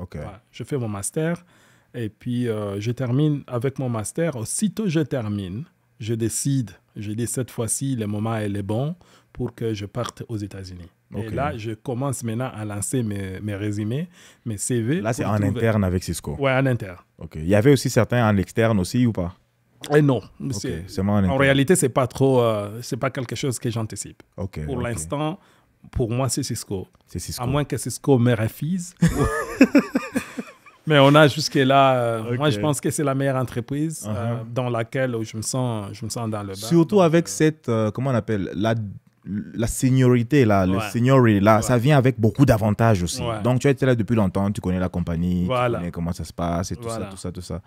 Et là, je largue mes CV pour trouver une opportunité aux US. Donc j'ai commencé avec ma recherche au mois d'octobre 2021, mais arrivé en janvier. On me confirme un poste, je passe l'entretien et le gars saute sur mon CV. Et après l'entretien, le gars me déclare encore, tout de suite, gagnant, que nous avons un expert en ACI. Et voilà, ils me disent ils sont en train de chercher pour faire le déploiement de Open RAN, 5G Open RAN Network, chez l'un des clients de Cisco, que j'étais les noms. Mais puis, voilà, ils me disent... C'est quoi Open RAN? C'est quoi? En fait, c'est le mixture de différents vendors parce que c'est une nouvelle technologie qu'on est en train d'expérimenter aux US. Et c'est wireless, si je comprends. Oui, c'est le RAN Network, Radio Access Network. C'est la 5G. Oh, Open RAN. Open RAN. Ok, je vois. Open RAN. Yeah. Ok. Donc, c'est la 5G. Donc, c'est la 5G plutôt. Ok. Et donc, là, ils me disent, on a besoin de quelqu'un qui a ton profil, et ton résumé ton CV nous intéresse. Et du coup, j'applique. Et je fais l'entretien, ils me confirment tout de suite là que voilà, ça y est, on a trouvé la personne qu'il faut. Et voilà, maintenant, ils me disent que c'est un peu compliqué on vient de sortir juste de la phase de Covid. Les transferts internationaux n'est pas trop rassuré. On verra. Mais sinon, ton profil, ton expérience et tout nous intéresse. Le manager me dit, parce qu'il faut avoir l'approbation jusqu'au niveau des VP pour que les transferts à l'international s'effacent. Ils me disent, bon, en tout cas, ne te réjouis pas encore. Ton profil, certes, nous a intéressés, tes connaissances et tout, mais ça ne dépend pas de nous, mais qu'on demande d'abord si on peut avoir l'approbation de VP pour que tu sois transféré ici. Ok, wow. Et ça se passe très, très vite. Très vite. Okay. 2 mois plus tard, j'ai tous mes papiers, j'ai le visa pour moi et mon épouse. Et voilà, nous voilà à Colorado.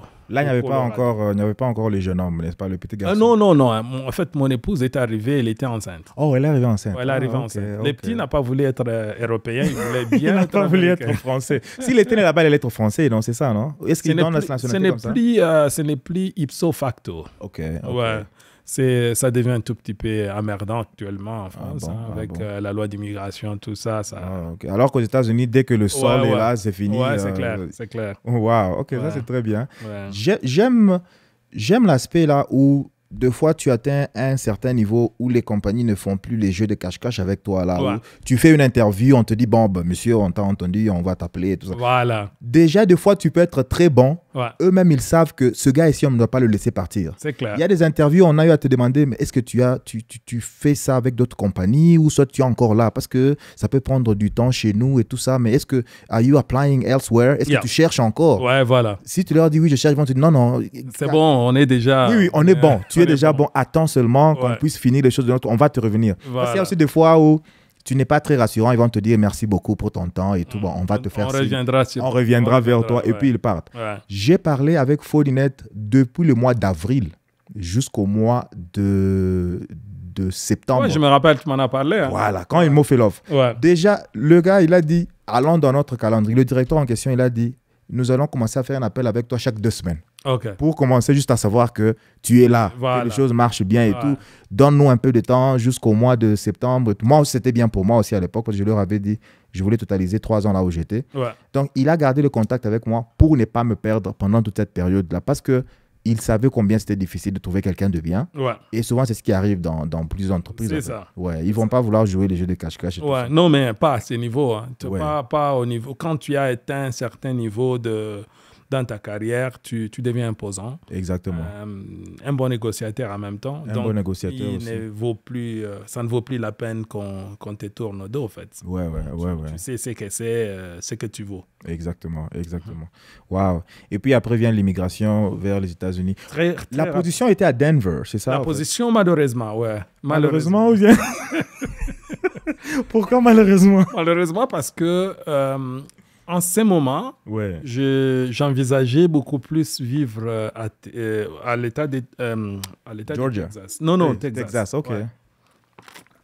J'avais certains de mes amis, en fait, j'ai certains de mes amis qui vivent là-bas. Ok. Et c'est là qu'ils m'avaient donné les goûts des US. Surtout là-bas avec les grandes maisons. Voilà. Oui. Ouais. Au Texas, l'économie est complètement différente. Hein. Voilà. Une maison qui coûte 300 000 au Texas, elle est grande, elle a un très grand backyard avec une piscine derrière et tout. Voilà. Alors qu'à Denver, l'économie est complètement différente aussi. Ça. Avec 300 000, on n'a pas grand-chose. Voilà. Donc là, j'étais sur le point de dire, est-ce que je refuse ces postes pour attendre le bon moment ou je pars quand même. Le fait que je suis déjà aux US, à tout moment, je peux bouger pour aller là où je vais.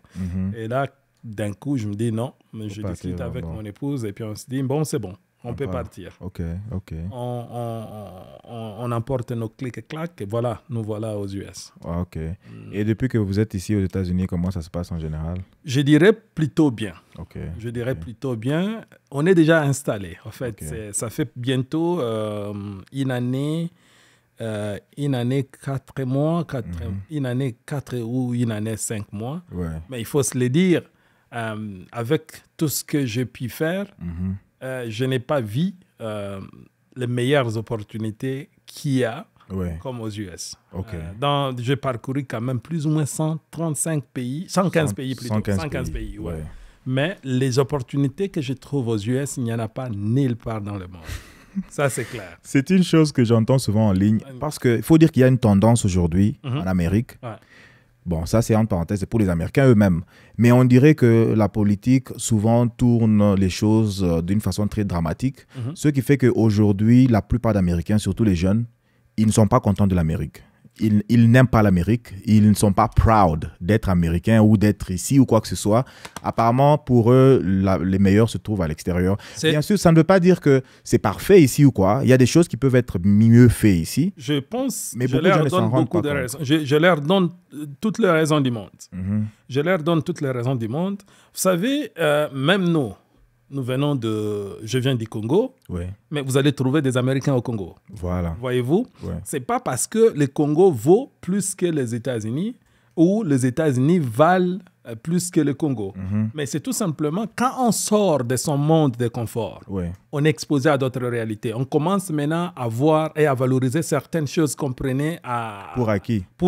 Voilà. Donc, je pense que ça vaut la peine pour eux de vouloir explorer d'autres opportunités. En allant à l'extérieur, ils vont s'ouvrir les yeux et ils vont s'ouvrir au monde et ils auront une autre perception et peut-être ils comprendront.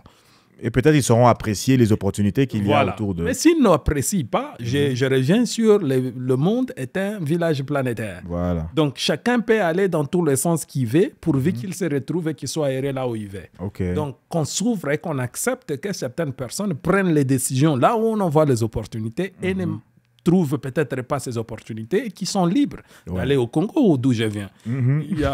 Allez essayer. Ça ne me dérangerait pas de trouver certains amis américains au Congo et d'ailleurs, je les souhaite bien. D'ailleurs, je les invite à explorer ces pays qui a plein d'opportunités. Je pense que ça vaut la peine et moi d'ailleurs, dans les jours à venir, je ferai des momies pour prendre certaines personnes qui sont intéressées de vouloir explorer le Congo, que je les amène avec moi. Et donc, je pense que oui, ils ont clairement droit de penser que l'Amérique ne leur donne pas tout ce qu'ils veulent avoir. Voilà. Certainement, il y a aussi des raisons peut-être vraies qu'ils avancent. Leur histoire, avec tout ce qu'ils ont connu, il y a toujours une psychologie qui flotte sur l'histoire du passé. C'est bien normal. J'ai vécu en Afrique du Sud, je comprends ce que c'est. J'ai vécu en Pologne. Ce sont des pays qui ont une histoire presque allant dans le même sens. Donc, vous comprendrez que même en Afrique du Sud, les Sud-Africains se considèrent qu'ils n'ont pas plein d'opportunités, qu'ils n'ont pas d'opportunités comme ils devraient nécessairement en avoir. Mais moi qui viens d'un autre pays, je voyais les choses différemment. Et la même chose qu'ici, c'est normal qu'elles pensent qu'il n'y ait pas d'opportunités, alors que moi, je vois plusieurs. Plusieurs opportunités. C'est normal. Et quelle est, entre parenthèses, quelle est ton opinion sur le racisme aux États-Unis, par exemple? Bon, n'ayant pas encore vécu ça, et surtout, je suis quelqu'un de très optimiste. Voilà. Je ne regarde pas les choses dans le sens majoritaire. Je vais toujours sonder et comprendre pourquoi quelqu'un me traiterait de cette façon et non de cette façon. Exactement. Donc, le racisme, c'est quelque chose qui existe dans tout le pays, au monde. Et les Noirs sont racistes. Le blanc, les sont aussi. Oui. Mais moi, je trouve d'ailleurs que c'est naturel, en fait. Voilà. Oui. Je pense que le fait qu'on sera toujours différents l'un de l'autre, c'est normal qu'on soit raciste. Exactement. Quelqu'un, voyez-vous, moi, voilà pourquoi quand il faut parler du racisme, je prends beaucoup trop de recul. Et c'est ce qui fait que je me demandais, parce que je suis parti en Pologne. En Pologne, c'est un pays de blancs. Il n'y a pas beaucoup de noirs là-bas. J'ai dit bien, je peux faire un mois pour voir un seul noir. C'est vrai. Alors, si j'ai vécu dans un pays comme celui-là, que je considère un pays très accueillant et hospitalier, alors que beaucoup de gens estiment que la Pologne, c'est un pays très raciste. Ouais. Donc, vous conviendrez avec moi que ma morale n'est pas celle-là. Vous avez une lentille différente. Voilà. C'est vrai aussi. Ça dépend des lentilles, Ouais. comme on dit. Ça dépend de ce que tu cherches à voir. Et j'ai même donné à certains qui me demandaient est-ce que tu es maltraité, je leur ai dit, je vous donne juste un seul exemple, une anecdote. Je prends une femme blanche, Ouais. polonaise. Je l'amène avec moi dans mon village. Qu'est-ce que vous pouvez imaginer adviendrait à ces dernières? Tout le monde, dans mon village, je viendrai, certains voudraient même la toucher, oui. voir si Pour sa peau voir, va s'enlever. Voilà, exactement. Sont-ils racistes? Non. Non. C'est tout à fait normal, c'est une expérience qu'ils n'ont jamais vue. Quelqu'un qui est différent d'eux. Moi, j'avais une collègue au travail à l'époque, l'un de mes premiers boulots en 2014-2015. Elle dit, tu viens du Congo et tout ça. Ouais. Comment ça se passe là-bas? Est-ce que vous avez des ATM? Elle a posé une question très précise, si on a des ATM là-bas. Voilà. Et je lui ai expliqué, oui, on en a. D'ailleurs, le nôtre, ça dispense l'euro, le dollar et même le franc congolais aussi, et toutes sortes de choses. Et quand je parlais à un autre de mes amis, il dit, mais ça, c'est une question bizarre. Comment elle peut te poser une question comme ça? Elle est raciste. Moi, je dis, non, ça, c'est pas du racisme. Bizarre. Elle est curieuse. Ouais. Elle est curieuse. Moi, c'est ça que je dis, et surtout ayant vécu dans plusieurs pays. J'ai vécu en Pologne, j'ai vécu en Afrique du Sud, j'ai vécu en France, j'ai vécu en Turquie. Je peux dire, j'ai fait plus ou moins 6 mois en Turquie, sous Cisco, bien sûr. Donc, je travaillais toujours avec Cisco. Donc, avec l'exposition au monde extérieur que j'ai, et je suis mal placé aujourd'hui de parler du racisme parce que je perçois le monde un peu différent. Voilà. Et je comprends qu'on ait des perceptions différentes et que certains veulent bien dramatiser le racisme, bien que ça existe. Moi, je ne nie pas.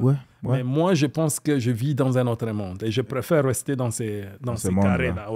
Voilà. Non, c'est très bien. Moi, je pense que ça dépend de ce qu'on veut voir. Ça dépend de ce qu'on veut. Je peux avoir un voisin qui me voit et qui ne dit pas bonjour.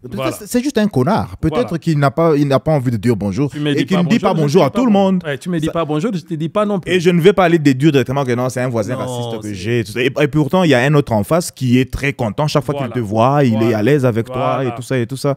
Donc, ça dépend des lentilles que l'on met et de ce qu'on cherche à voir. Moi aussi, je dirais qu'après 10 ans ici, même que ce soit dans le milieu professionnel, que ce soit même en dehors, dans des magasins ou quoi que ce soit, je n'ai jamais rien remarqué. Surtout l'Amérique, je crois que c'est le premier pays le plus diversifié du monde.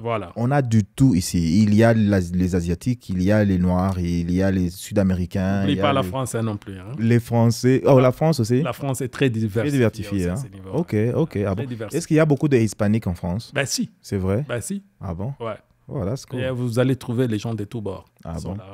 Mais quand j'entends, selon certains de mes étudiants, ces gens qui m'écrivent sur Facebook, qui disent qu'en France, c'est différent. Du genre, le marché de l'emploi, surtout pour les gens de couleur, ça peut être compliqué et tout ça. Vous êtes d'avis ou pas? Je ne suis pas d'avis non plus. C'est l'excellence qui compte. Voilà. Moi, je pense que c'est quelque chose sur laquelle nous devons travailler, principalement les Noirs. Nous devons faire cette façon de percevoir le monde. Le bouton facile de dire, c'est parce que je suis noir. Voilà. Ça, c'est trop facile à dire. Et tout le monde peut le dire quand on n'a pas réussi sa vie. Et quand on ne donne pas le meilleur de soi. Je voudrais plutôt dire quand on ne donne pas le meilleur de soi. Exactement. Je pense que le monde actuellement, on cherche le meilleur. Moi, si j'étais blanc et que je vais recruter quelqu'un, il y a un blanc, il y a un noir. Mais je vais jauger leur niveau. Je vais jauger leur niveau d'apport. Je ne pense pas que la peau m'apporterait plus que l'expérience ou le savoir-faire. Ça, c'est vrai. Je ne vois aucun blanc. Et s'il y a une chose, je dirais même qu'aux États-Unis, être de couleur est un avantage d'ailleurs maintenant. Parce qu'au même niveau de compétences et d'excellence, tu es noir et il y a un blanc en face de toi, on va te prendre toi qui es noir. Mais dis-toi, parce qu'on veut diversifier maintenant. Dis-toi, demande ceux qui sont en Afrique du Sud. Il y a ce qu'on appelle BBI, Black Empowerment. Aujourd'hui, le blanc sud-africain réclame qui sont maltraités, marginalisés. Ah bon? Pourquoi? Parce que pour accéder à certains postes de responsabilité en Afrique du Sud, il devient presque impératif qu'on soit noir. Ah bon? Pourquoi? Parce qu'ils veulent renverser la C'est donne. une sorte de discrimination positive selon eux. Voilà. Ok. Ils veulent renverser la donne avec tout ce qu'ils ont connu par les passés, l'apartheid et tout ça. Ouais. Ils viennent maintenant, ils veulent booster les Noirs à prendre des postes de responsabilité et tout ça. Mais ce qui fait que le blanc, Ils sont marginalisés maintenant. qui sont minoritaires, se sentent marginalisés. Parce que bon nombre de postes, quand ils vont, ils disent bi. Ça fait Et ça, que... ce n'est pas bien, n'est-ce pas? Ah ben voilà. Ouais. C'est exactement. Un peu comme l'extrême gauche ici essaie de pousser un peu aussi, parce que je crois que vous avez entendu parler des histoires de discrimination dans des universités, des choses comme ça. Voilà. On s'est rendu compte qu'il y a beaucoup d'Asiatiques, par exemple, qui sont très brillants et qui prennent toutes les places lorsqu'il y a des applications et tout ça. Maintenant, c'est un système de quotas où on doit avoir autant d'Asiatiques, on doit avoir autant de Blancs et autant de Noirs et tout. Maintenant, ça marginalise certains Asiatiques qui sont qualifiés, mais qui ne peuvent pas le faire parce qu'ils n'ont pas... La base de toute chose doit partir de la méritocratie. C'est tout ce qu'on Moi, veut. je pense La que méritocratie. c'est la seule chose qu'il faut, c'est la seule mesure qu'on doit utiliser C'est le meilleur dans système. tous les secteurs. Oui. J'étais une fois dans un vol de United Airlines et juste au moment de décoller, la pilote, la commandante quoi, qui était dans la cabine, elle dit que non, mais bienvenue dans ce vol et tout ça, tout ça. C'est un vol entièrement féminin. Et puis, quoi? Ça veut dire quoi, en fait? On va atterrir, on ne va pas atterrir. Est-ce que ça nous intéresse d'abord? Donc, vous avez fait exprès pour rendre le vol entièrement féminin et puis nous le dire. On n'a pas besoin de savoir. On a besoin des bons pilotes. Voilà. Qu'ils soient féminins, qu'ils soient masculins ou que les crews soient féminins. On n'a pas besoin de ça. Si on décolle et qu'on atterrit, c'est bon. Tout ce qui nous intéresse. Tant mieux. Voilà. On n'a pas besoin. Qui a conduit ne nous intéresse pas. Il y a eu même un truc dernièrement où United Airlines, la même compagnie, ils ont dit dans leur quota que, imaginez, ils disent 50% de leur personnel va être divers. Ça veut dire que 50% doit être constitué des femmes, des noirs, des gays et des choses comme ça. Pour une compagnie d'aviation, non. Engagez les meilleurs pilotes, qui que ce soit. Voilà. Qu'ils soient gays, qu'ils soient noirs, prenez les meilleurs. On n'a pas besoin de balancer les choses à l'intérieur là-bas. Voilà. Et allez-y vérifier avec moi en Afrique du Sud, vous vous rendrez compte que ce système de BII rend les pays désastreux. Ouais. Il est en train de se plonger peu à peu. C'est un pays que j'aime bien. J'ai toujours considéré ce pays comme ma deuxième patrie. Ouais.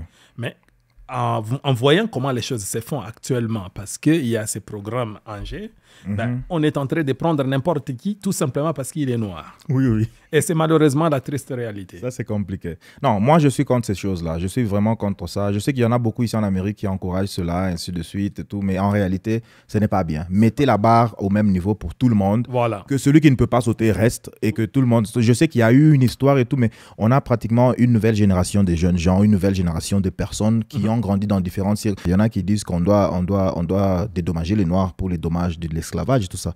Je me dis, mais... On dédommage les gens qui n'ont pas eu d'esclaves, vont dédommager des gens qui n'ont jamais été esclaves. Du genre, on va commencer juste à distribuer de l'argent et tout ça. Parce que, bon, il y en a qui justifient ça par le gap générationnel, dans le sens où beaucoup de familles noires aujourd'hui, ils n'ont pas... Par exemple, le papa est mort, il n'a pas laissé de maison. Pourquoi? Parce que, bon, jusqu'à il n'y a pas longtemps, il y avait beaucoup de lois qui pouvaient empêcher aux Noirs de prendre un mortgage, d'avoir une maison, ainsi de suite. Ouais. Mais heureusement, tout cela a été changé. Tout cela a été balancé. Alors, un jeune de 30 ans aujourd'hui ne va pas dire que non, bon, je n'ai pas de travail, je n'ai pas d'argent parce que mon père n'avait pas eu l'opportunité. Alors, donnez-moi la part du gâteau ou donnez-moi de l'argent gratuitement. Il y a des gens qui veulent vivre dans le passé. Et moi, je les encourage de rester dans le passé. Alors que le monde avance. Le monde avance. Et si vous voulez, quand vous dites ça, moi, je me demande. Parce que moi aussi, mon pays a été colonisé. Oui. Qu'est-ce que je dirais? Il y a des gens qui ont perdu leur main là-bas. Je dois rester parlant de cette histoire. C'est la triste réalité de ce qu'on a connu, certes, mais on doit avancer. On regarde de l'avant. Je pense que tout le monde doit converger et accepter à un point qu'il y a eu un passé. Certes, la réparation peut avoir lieu, mais je ne vois pas pourquoi je dois rester dans ces passés. Surtout que je n'ai pas été, moi, la personne concernée. Je pense même que la réparation a déjà eu lieu parce que toutes les lois ont été mises en place au point où si aujourd'hui je peux prouver noir sur blanc que cette compagnie ne m'a pas pris par cause de ma race, ou soit je peux trouver noir sur blanc que cette banque, alors que je qualifie de A à Z, cette banque a refusé de me donner une hypothèque, c'est comme ça qu'on appelle ça en France, une hypothèque pour la maison à cause de ceci. Ils ont des problèmes à la banque. Et je peux même me tirer avec beaucoup plus d'argent. Donc, les systèmes sont déjà mis en place pour protéger tout le monde. Voilà. Maintenant, c'est question juste de regarder de l'avant, d'avoir la méritocratie et puis de beaucoup travailler pour aller dans tous ces endroits-là qui deviennent accessibles pour tout le monde maintenant. Dans un monde où tout le monde est capitaliste, pratiquement la plupart, c'est la production qui compte. La vie est un choix. Chacun y va dans son sens. C'est lui qui veut la facilité, va dans la facilité. Quant à moi, je crois que la seule chose qui doit rester l'unité, je peux dire l'unité de mesure. Dans tout ce qu'on fait, ça doit être le professionnalisme, la méritocratie. Mais c'est bien vrai qu'il y ait des gens qui préfèrent le népotisme, qui préfèrent le clanisme et tout ce qui va avec, même en Afrique. Même en Afrique. Surtout en Afrique. Voilà, et d'ailleurs, c'est vous qui le dites. Hein. Je connais une histoire à la Banque centrale du Congo, je ne sais pas, bon, je l'ai entendu, je ne sais pas si c'est vrai ou pas, mais il y avait des quotas qui ont été instaurés pour dire pourquoi il y a la majorité de telle tribu qui est responsable à la banque. Donc, on doit balancer les choses. Et donc, moi, je dois rester en train de parler aux États-Unis, il y a discrimination aux États-Unis, alors qu'en Afrique, il y en a. Surtout et donc, moi, je pense pas que... Moi, je ne viens pas d'une famille de riches. Ma famille n'a pratiquement pas un nom au Congo. Et donc, moi, je dois rester dans la perception où je dis, c'est ce que je fais qui va m'apporter où je vais être. Et aujourd'hui, vous avez déjà une maison aux États-Unis que votre fils, dans le futur, à l'époque, quand la maison va coûter 3 millions ou quoi, vous n'êtes plus là, il vend la maison. C'est déjà la richesse générationnelle qui a déjà commencé. On n'a pas besoin de regarder en arrière pour dire, vous avez fouetté nos ancêtres, maintenant on a besoin de hand-out, comme on dit. Donc ça, c'est une très bonne façon de penser. Je suis très content qu'on agree sur ce point-là. Parce que moi, je ne suis pas d'accord. Surtout quand les médias commencent à toujours poser cette narrative-là pour dire, non, ce pays n'est pas fait pour vous, ce pays, ce pays, toujours dramatiques, ces gens. Je dis non. Dans le monde, les médias sont toujours dramatiques. C'est pour les élections. Voilà. Moi, les médias, les CNN et les autres, je ne les suis presque plus. Je consomme mes médias en ligne. J'ai des gens spécifiques que je suis de tous bords. Il y en a qui sont de droite, il y en a qui sont de gauche, il y en a qui sont au milieu. Mais moi, je prends toutes ces différentes vues-là, je fais la balance et je me fais mon opinion, en fait.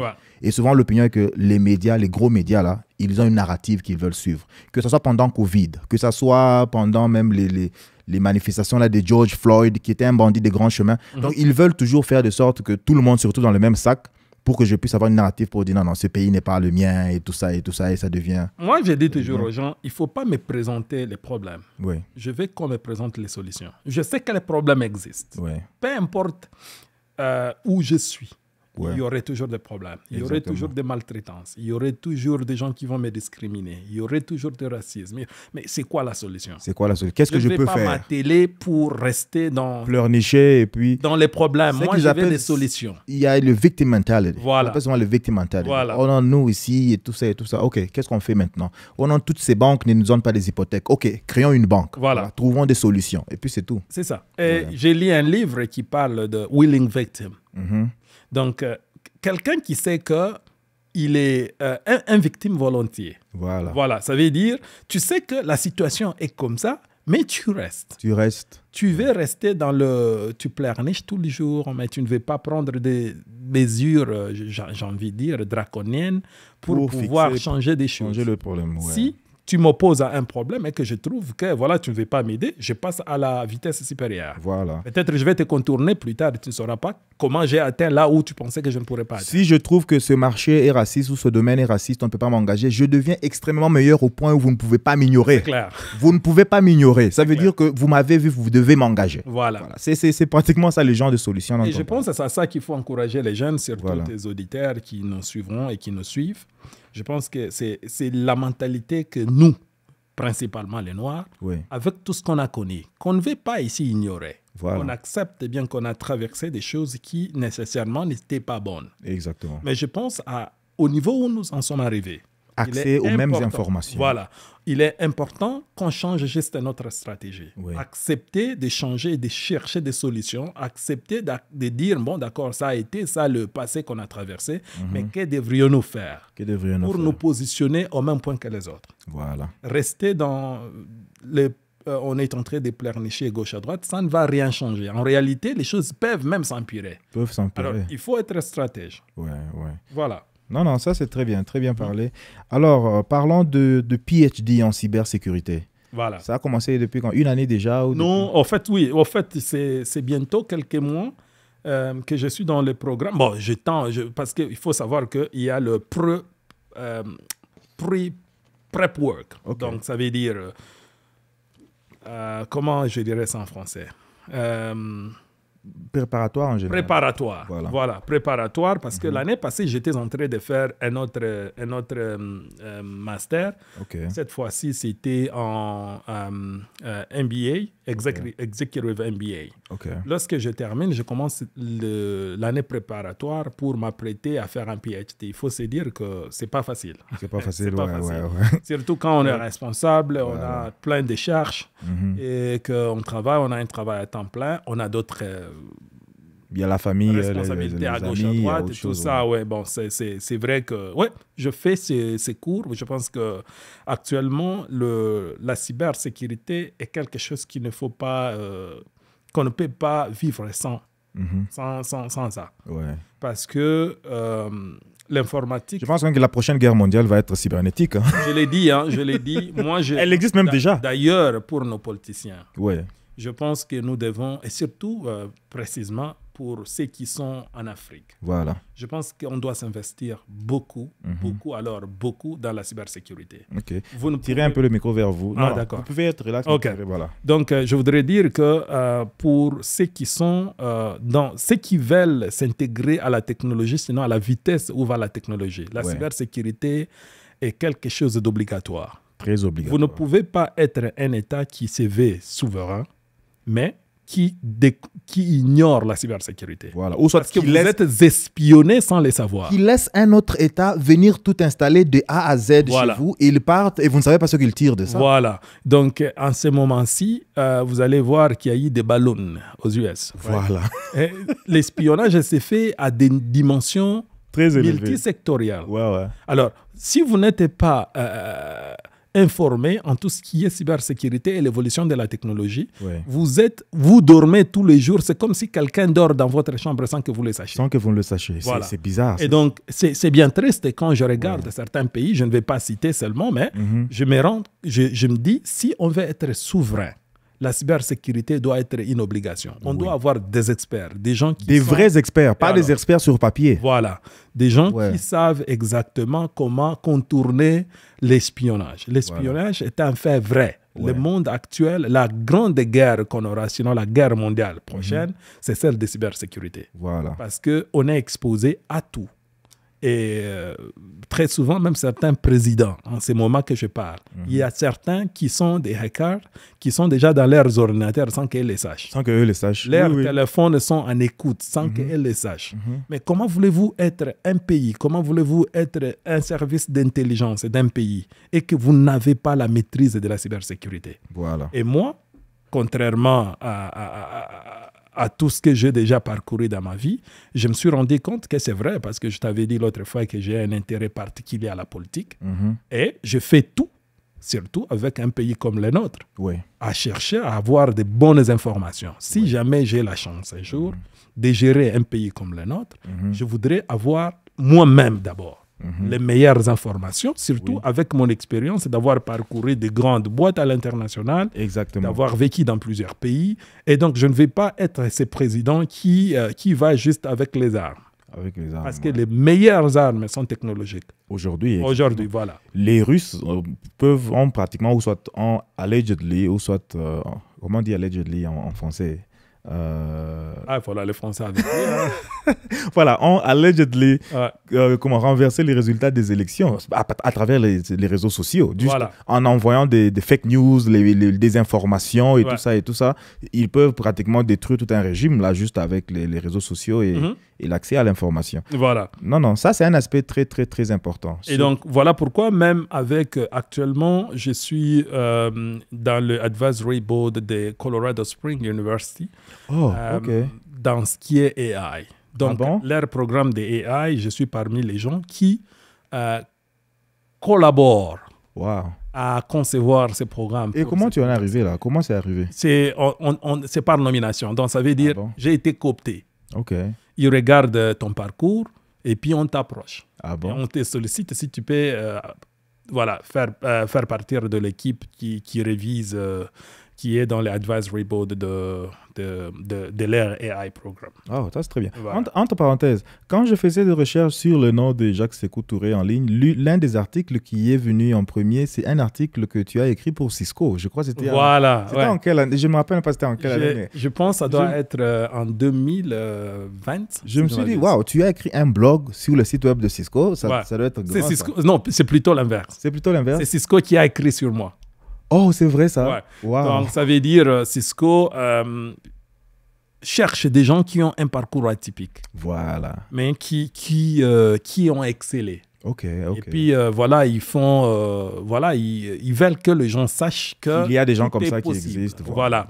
Il y a quelqu'un qui a été réfugié en Afrique du Sud, quelqu'un qui a été sans papier à un moment, quelqu'un à qui on avait refusé le papier en Afrique du Sud, et du coup, qui devient un citoyen du monde, qui part dans tout le pays, on lui donne le papier quand il veut, parce qu'il a acquis une certaine connaissance. Ouais. Et donc, c'est une façon de motiver certaines personnes qui viennent des familles comme les nôtres. Okay. Quelqu'un qui vit dans la périphérie d'une ville, qui se sent peut-être lui, les choses sont compliquées. Il est marginalisé. Voilà, quand il m'observe, quelqu'un comme moi, il doit prendre de l'énergie, c'est dire tout est possible. Tout est possible. Donc, j'ai toujours dit aux gens, et j'aime le dire vraiment sans inquiétude, et je l'ai dit dans toute véracité, que je ne viens pas d'une famille riche. Exactement. J'ai transformé, je peux dire, l'histoire de ma famille. Exactement. Et aujourd'hui, presque toute ma famille est très fière de mon parcours. Voilà. Et j'estime qu'il y en a plusieurs au travers le monde qui m'écouteront et qui sont dans la même posture que moi, qui viennent de familles. Nous sommes dans une famille de 28 enfants. Wow. Et donc, tu peux déjà imaginer ce que ça donne. Wow. Dans 2 équipes de football et le reste. C'est clair. Je suis le premier à avoir obtenu un bac. Okay. Et je suis le premier aujourd'hui à avoir obtenu 2 masters. Et je serai le premier à avoir obtenu un doctorat. Un PhD. Wow. Et donc, vous pouvez comprendre que la vie, c'est question du mental. C'est comment vous êtes programmé. C'est que vous pensez devenir, vous pouvez le devenir. Connectez-vous aux bonnes personnes. Prenez des informations auprès des personnes qui en ont, qui peuvent vous aider. Et faites-en ce que vous voulez en faire. Wow. C'est à vous de transformer votre vie. Si vous ne le faites pas, personne ne le fera à votre place. That's very powerful. Non, c'est un message important que tout le monde devrait comprendre de partout. Ouais. Surtout aujourd'hui, comme on a parlé d'un grand village. Voilà. Avec le téléphone, on a accès à toutes sortes d'informations. Voilà. Avec même les réseaux sociaux, les mêmes réseaux sociaux où les gens pensent que tout le monde part sur Facebook pour perdre du temps. Il y a des infos là-bas. Il y a des informations, il y a des choses. Moi, je fais mes lives sur Facebook. Il y a beaucoup de choses disponibles là-bas. YouTube, c'est la plus grande université aujourd'hui où on est exposé. À l'époque, c'était par exemple, disons que je veux commencer le commerce des arachides, je n'ai aucune idée par où commencer. Je ne sais pas quoi faire. Mais aujourd'hui, il est possible que je ne connais pas le responsable d'une compagnie qui fait le commerce des arachides, mais je peux le trouver en ligne. Je peux trouver quelqu'un qui va me dire, voilà le secret dans les arachides, faites ceci, faites cela, cultive pendant cette saison, et puis après, tu vas faire la récolte. Tout est tellement disponible que c'est impossible aujourd'hui de continuer toujours à penser que non, mais moi j'ai eu la malchance, je n'ai pas eu l'occasion de faire ceci, cela, c'est pour cela que je suis resté en retard. Donc tout est pratiquement là dehors. Changer sa vie, c'est question de soi. Ouais. C'est toi qui as la clé, c'est toi seul qui as la clé de changer ta vie et quand tu la voudras.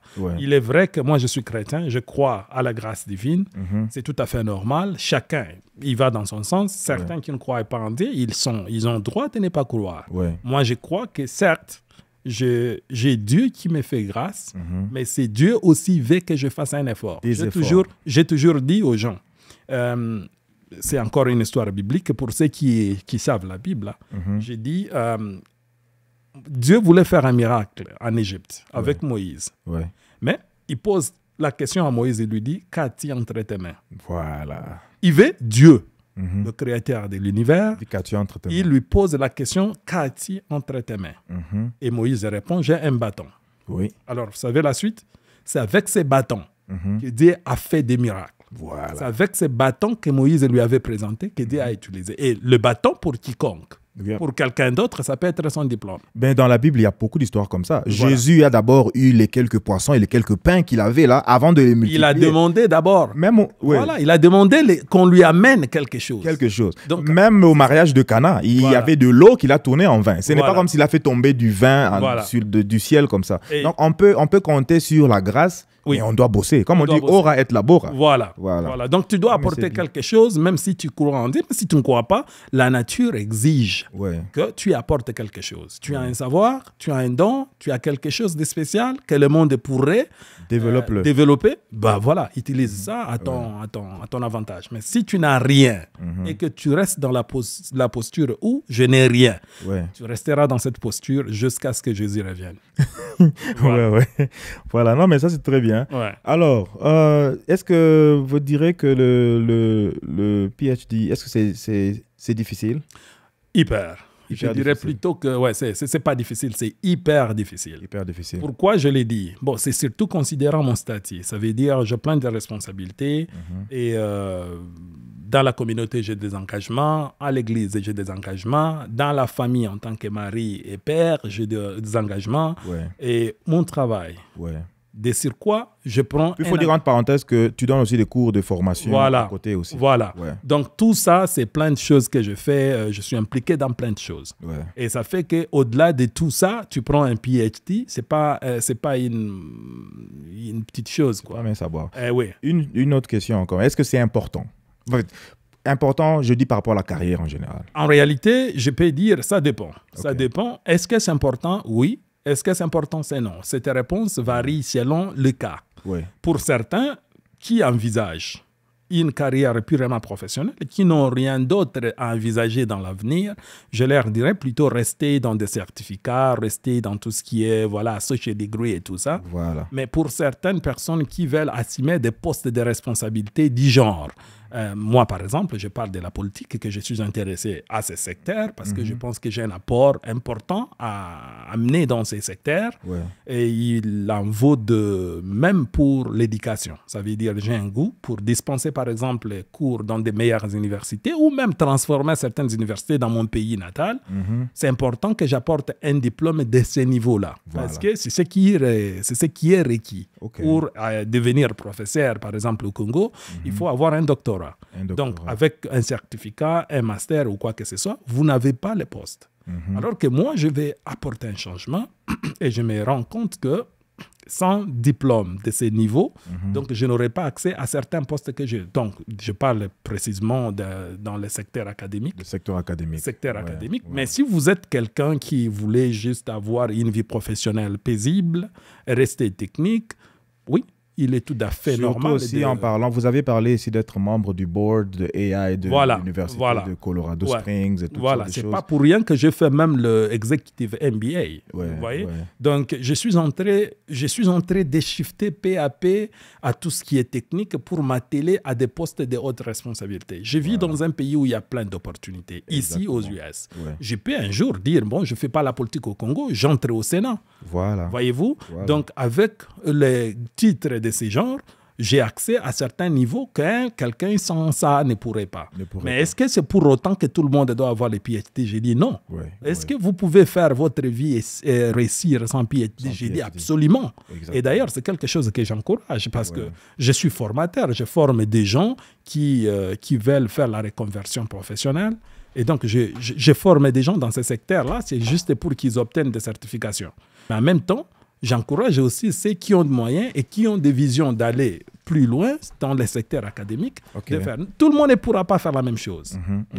Non. Ça, vraiment, vous avez très bien expliqué. Je comprends vraiment l'importance, surtout par rapport à la vision, par rapport aux échelons et tout ça. Parce que la discussion se fait au niveau de... Surtout quand on parle de technique. Souvent, quand on lower, on descend la barre un petit peu.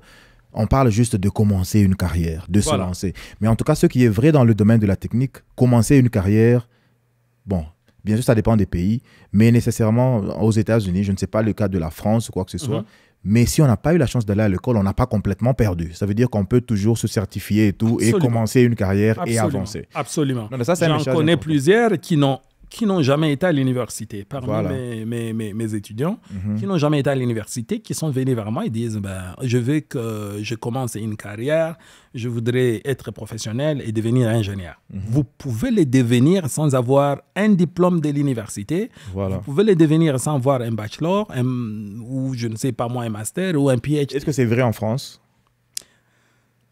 Ah, vous savez, une très belle question. En France, la France, c'est un pays des diplômes. Ouais. Vous savez, en France, d'ailleurs, quand tu n'as pas, tu as une licence. Vous ne pouvez pas vous appeler ingénieur quand vous avez juste une licence. Ah bon? Ouais. Ok. En France, vous êtes ingénieur si vous avez plus ou moins un master. Ok. Donc, le français sont restés dans les documents. Ok. Ils sont beaucoup plus dans ça et ils veillent à ça. Je ne dirais pas que c'est une mauvaise chose ou une bonne chose, mais contrairement aux pays de l'anglo-saxon, pour eux, il faut prouver ce que vous êtes capable de faire. Voilà. Pratiquement. Si vous avez un acquis, vous avez quelque chose que vous pouvez apporter, démontrez-le et voilà, le papier, on s'en fout quoi. Ouais. Mais, non, voilà. ça je comprends cette perspective. Surtout que moi je dirais que les avantages de rester dans un système comme celui-là, c'est que quand on prouve les credentials, quand on sait prouver que je suis vraiment ingénieur, c'est vrai qu'on a eu à faire les 5 ans là ou les 7 ans là. C'est vrai qu'on a eu à passer du temps sur le banc de l'école, on a eu à bouquiner, ainsi de suite. Ouais. Alors qu'avec le système de certificat, quelqu'un peut full le système très facilement. Du genre, parce qu'aujourd'hui, tous les différents examens, là, le CCNA, il y a des questions-réponses en ligne. Ouais. Quelqu'un peut étudier ça pendant 2-3 mois et puis il va passer l'examen alors qu'il ne connaît rien du tout et puis il s'appelle ingénieur et puis c'est fini. Voilà. Donc, je comprends l'aspect important là, de maintenir le prestige qu'il y a dans cette position-là, à vouloir dire il faut avoir des documents, il faut être certifié, il faut avoir une maîtrise. Surtout dans un pays comme l'Inde, par exemple. Les gens étudient tellement en Inde que l'Inde, avoir un master's degree, c'est it must. Ça veut dire que si tu n'as pas de master's degree, déjà, tu pars déjà perdant par rapport aux autres qui sont en train de se battre sur le même ground. Voilà. Ça veut dire que la moindre des choses, c'est au moins d'aller à l'école, d'étudier, d'avoir ça et d'avancer. C'est ça. Ouais. Mais le message, c'est de faire comprendre aux autres que ceux qui n'ont pas eu la chance de le faire, Voilà. il y a toujours une façon. Il y a une façon de faire. Moi, je pense qu'il faut toujours se projeter et voir soi-même ce qu'on veut et ce qu'on veut devenir. Ouais. Voyez-vous, il faut toujours observer et se dire qu'est-ce que je vais devenir dans le futur. Si tu veux être ingénieur et que tu n'as pas le temps d'aller suivre la voie de diplôme du genre PhD ou master et tout ce que sais-je, il est normal que tu peux prendre l'opportunité, surtout avec l'âge. J'ai des gens qui viennent vers moi pour faire des formations, des cours de réseau et tout ça, mais qui ont 40 ans, qui ont 50 ans. Ils veulent se reconvertir. Dois-je encourager à quelqu'un comme celui-là d'aller faire un diplôme qui lui prendra 4 ans? Non. Pas du tout, ouais. Je lui dis, faites les certifications. C'est très rapide pour toi, tu vas trouver un travail. Mais si vous m'envoyez un jeune garçon qui a 16 ans, qui a 16 ans, qui a 17 ans, Qu'il est à l'université. qu'il aille à l'université, Voilà. vous comprenez? Ouais. C'est pas mauvais s'il décide aussi de faire les certifications parce que ça va aussi l'avantager quelque part. Il peut même faire les deux au même moment s'il Voilà. veut. Parce que Voilà. ça se complète, en fait. Ce n'est pas contradictoire. Voilà. Les deux se complètent et tout. Non, moi, je comprends. J'ai toujours dit la même chose aussi. Pour quelqu'un qui est jeune, bon, je sais que l'université, quand on parle des États-Unis, c'est quand même cher, non? Je sais que, bon, si les parents peuvent avoir les moyens de le faire, tant mieux. Si les parents n'ont pas les moyens, le gars peut s'endetter, mais en général, je pense que la personne aux États-Unis peut se faire certifier et commencer à travailler. Voilà. Et la compagnie va payer pour les études. Voilà. C'est aussi une très bonne formule que beaucoup de gens et utilisent. c'est exactement ce que moi je fais. Ok. Je n'ai jamais payé. Bon, je suis prêt à dire que je n'ai jamais payé pour l'école. Voilà. Jamais. En dehors, peut-être de mon MBA que j'ai payé dans mon propre compte. Ok. Voilà, parce que ça n'avait aucun Rien lien à voir avec le travail. avec ce que je fais. Ok. Mais contrairement à ça, toutes les autres études que j'ai faites, C'est la compagnie qui paye. compagnie qui s'en charge. Ouais. Donc, encourager quelqu'un d'aller faire l'université, c'est bien beau, mais si vous trouvez que vous n'en avez pas le moyen, cherchez la voie la plus courte. Ouais. Allez, faites les certifications, entrez dans l'entreprise. À partir de l'entreprise, continuez à vous améliorer. Ouais. Demandez l'entreprise, elle pourra généralement accepter de vous sponsoriser si vous voulez parfaire vos études. C'est souvent ici, aux États-Unis, voire même dans tous les autres pays, en Europe, partout où je suis passé, les entreprises sont toujours prêtes pour donner coup de main à quiconque qui veut continuer avec ses études. Wow. Ouais. Je suis vraiment très content de cette conversation. Je suis sûr qu'il y aura il y aura beaucoup de contenu important pour une personne quelque part. Et c'est pour cette personne-là que l'on fait ce genre de podcast, pour lui faire comprendre que la réalité n'est pas nécessairement celle qu'on te nourrit chaque jour. Voilà. Il y a des gens qui sont atypiques, comme on vient de le dire, et ils ne sont pas nés avec 2 cerveaux, avec 2 têtes ou quoi que ce soit. Ce sont juste des gens très motivés. Je suis d'ailleurs étonné, dernièrement, je reçois un message là de quelqu'un qui me dit qu'il vient d'Afrique, il est maintenant en France, il travaille déjà un peu dans la cybersécurité en Afrique. Et maintenant, la question, ça m'a fait rire sérieusement, parce que la question est, maintenant, je suis en France, mais je ne suis plus aussi engagé qu'avant. Du genre, on dirait qu'il a perdu la motivation. Alors, il me demande quoi faire pour retrouver la motivation. J'ai dit, mais écoutez, la motivation, c'est dans toi-même. Qui va te donner ça? C'est dans ta tête. Ce que tu veux achever, ce que tu as envie d'accomplir, et quel est le prix que tu as envie de payer pour atteindre ce prix-là. On ne parle pas de sacrifice magique ici, on parle juste du fait que, ok, au lieu de sortir chaque samedi soir comme tout le monde, aller criailler autour et rentrer ivre, moi je reste, je bouquine ces histoires, je finis mon programme que je fais à l'université, je finis cela et je commence à attaquer la carrière. C'est à toi de trouver la motivation en interne. Bien sûr, la vie est là. Il y a beaucoup de choses qui peuvent nous arriver, qui peuvent nous slow down. Mais la motivation d'être excellent, c'est dans soi-même que l'on va la trouver. On peut lire 50 livres de motivation. Tant qu'on n'a pas cette flamme-là en soi, ça ne va servir à rien. Donc, c'est bien de partager des histoires comme celle-ci. Comme ça, les gens peuvent voir ce qui est possible quand on est passionné de quelque chose, quand on est motivé. Vraiment. Dans ce que vous avez dit, hein, vous savez la vie, moi, j'ai dit toujours... qu'il faut être exigeant avec soi-même. Voilà. Et je suis quelqu'un de rigueur. Je sais que bon nombre, peut-être dans mon entourage, ne se retrouvent pas assez dans moi parce que je suis quelqu'un de très exigeant. Exigeant dans le sens de l'excellence. Je le suis avec moi-même, la discipline. Je le suis avec moi-même. Toute personne qui veut être dans mon circuit, il doit absolument subir ça. Et généralement, pour la plupart, ça ne plaît pas à tout le monde. Voilà. Et je comprends parce que... Les gens, puisque tu puisses te comply pour être... La complaisance n'est pas quelque chose à quoi moi je me retrouve. Voilà. Je suis très, très discipliné avec moi-même, avec mon entourage, y compris avec mon épouse.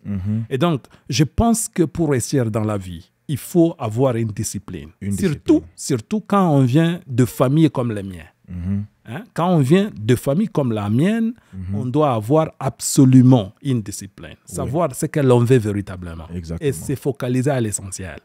Sinon, tu te contentes de miettes, alors que tu peux avoir un gros morceau. Tu as le potentiel de faire plus. Il faut éviter le triomphalisme. Si tu trouves un boulot, ce n'est pas la fin du monde, il y a encore mieux. Alors, il ne faut pas se dire, bon, je suis déjà dans la carrière. Et puis ça, c'est le triomphalisme. Il y a des gens qui font ça. C'est le triomphalisme. C'est fini, je suis arrivé, il n'y a pas trop d'efforts. Pour exceller dans la vie, il faut être discipliné. Vous allez certainement, on encourage les gens à étudier, à devenir ingénieur et tout ça, mais soyez-en rassurés que ça viendra plusieurs fois que vous n'aurez pas à dormir. Ça m'arrive tous les jours. Manque de sommeil, des nuits blanches. Je dors pratiquement chaque jour à minuit. Je dois endormir mon fils, mon épouse, je dois passer quelques temps. Je dois commencer à faire mes assignments, mes homework et tout ça. Et puis, d'autres responsabilités par rapport. Donc, parlons brièvement de la formation que tu fais maintenant. C'est complètement live, présentiel maintenant? Non, c'est distanciel. Oh, c'est distanciel maintenant? Oui, c'est distanciel. Oh, je pensais que les étudiants venaient sur place. Non. Bon, en fait, l'idée en réalité est de garder... parce que j'ai plein de gens qui sont dans différents pays.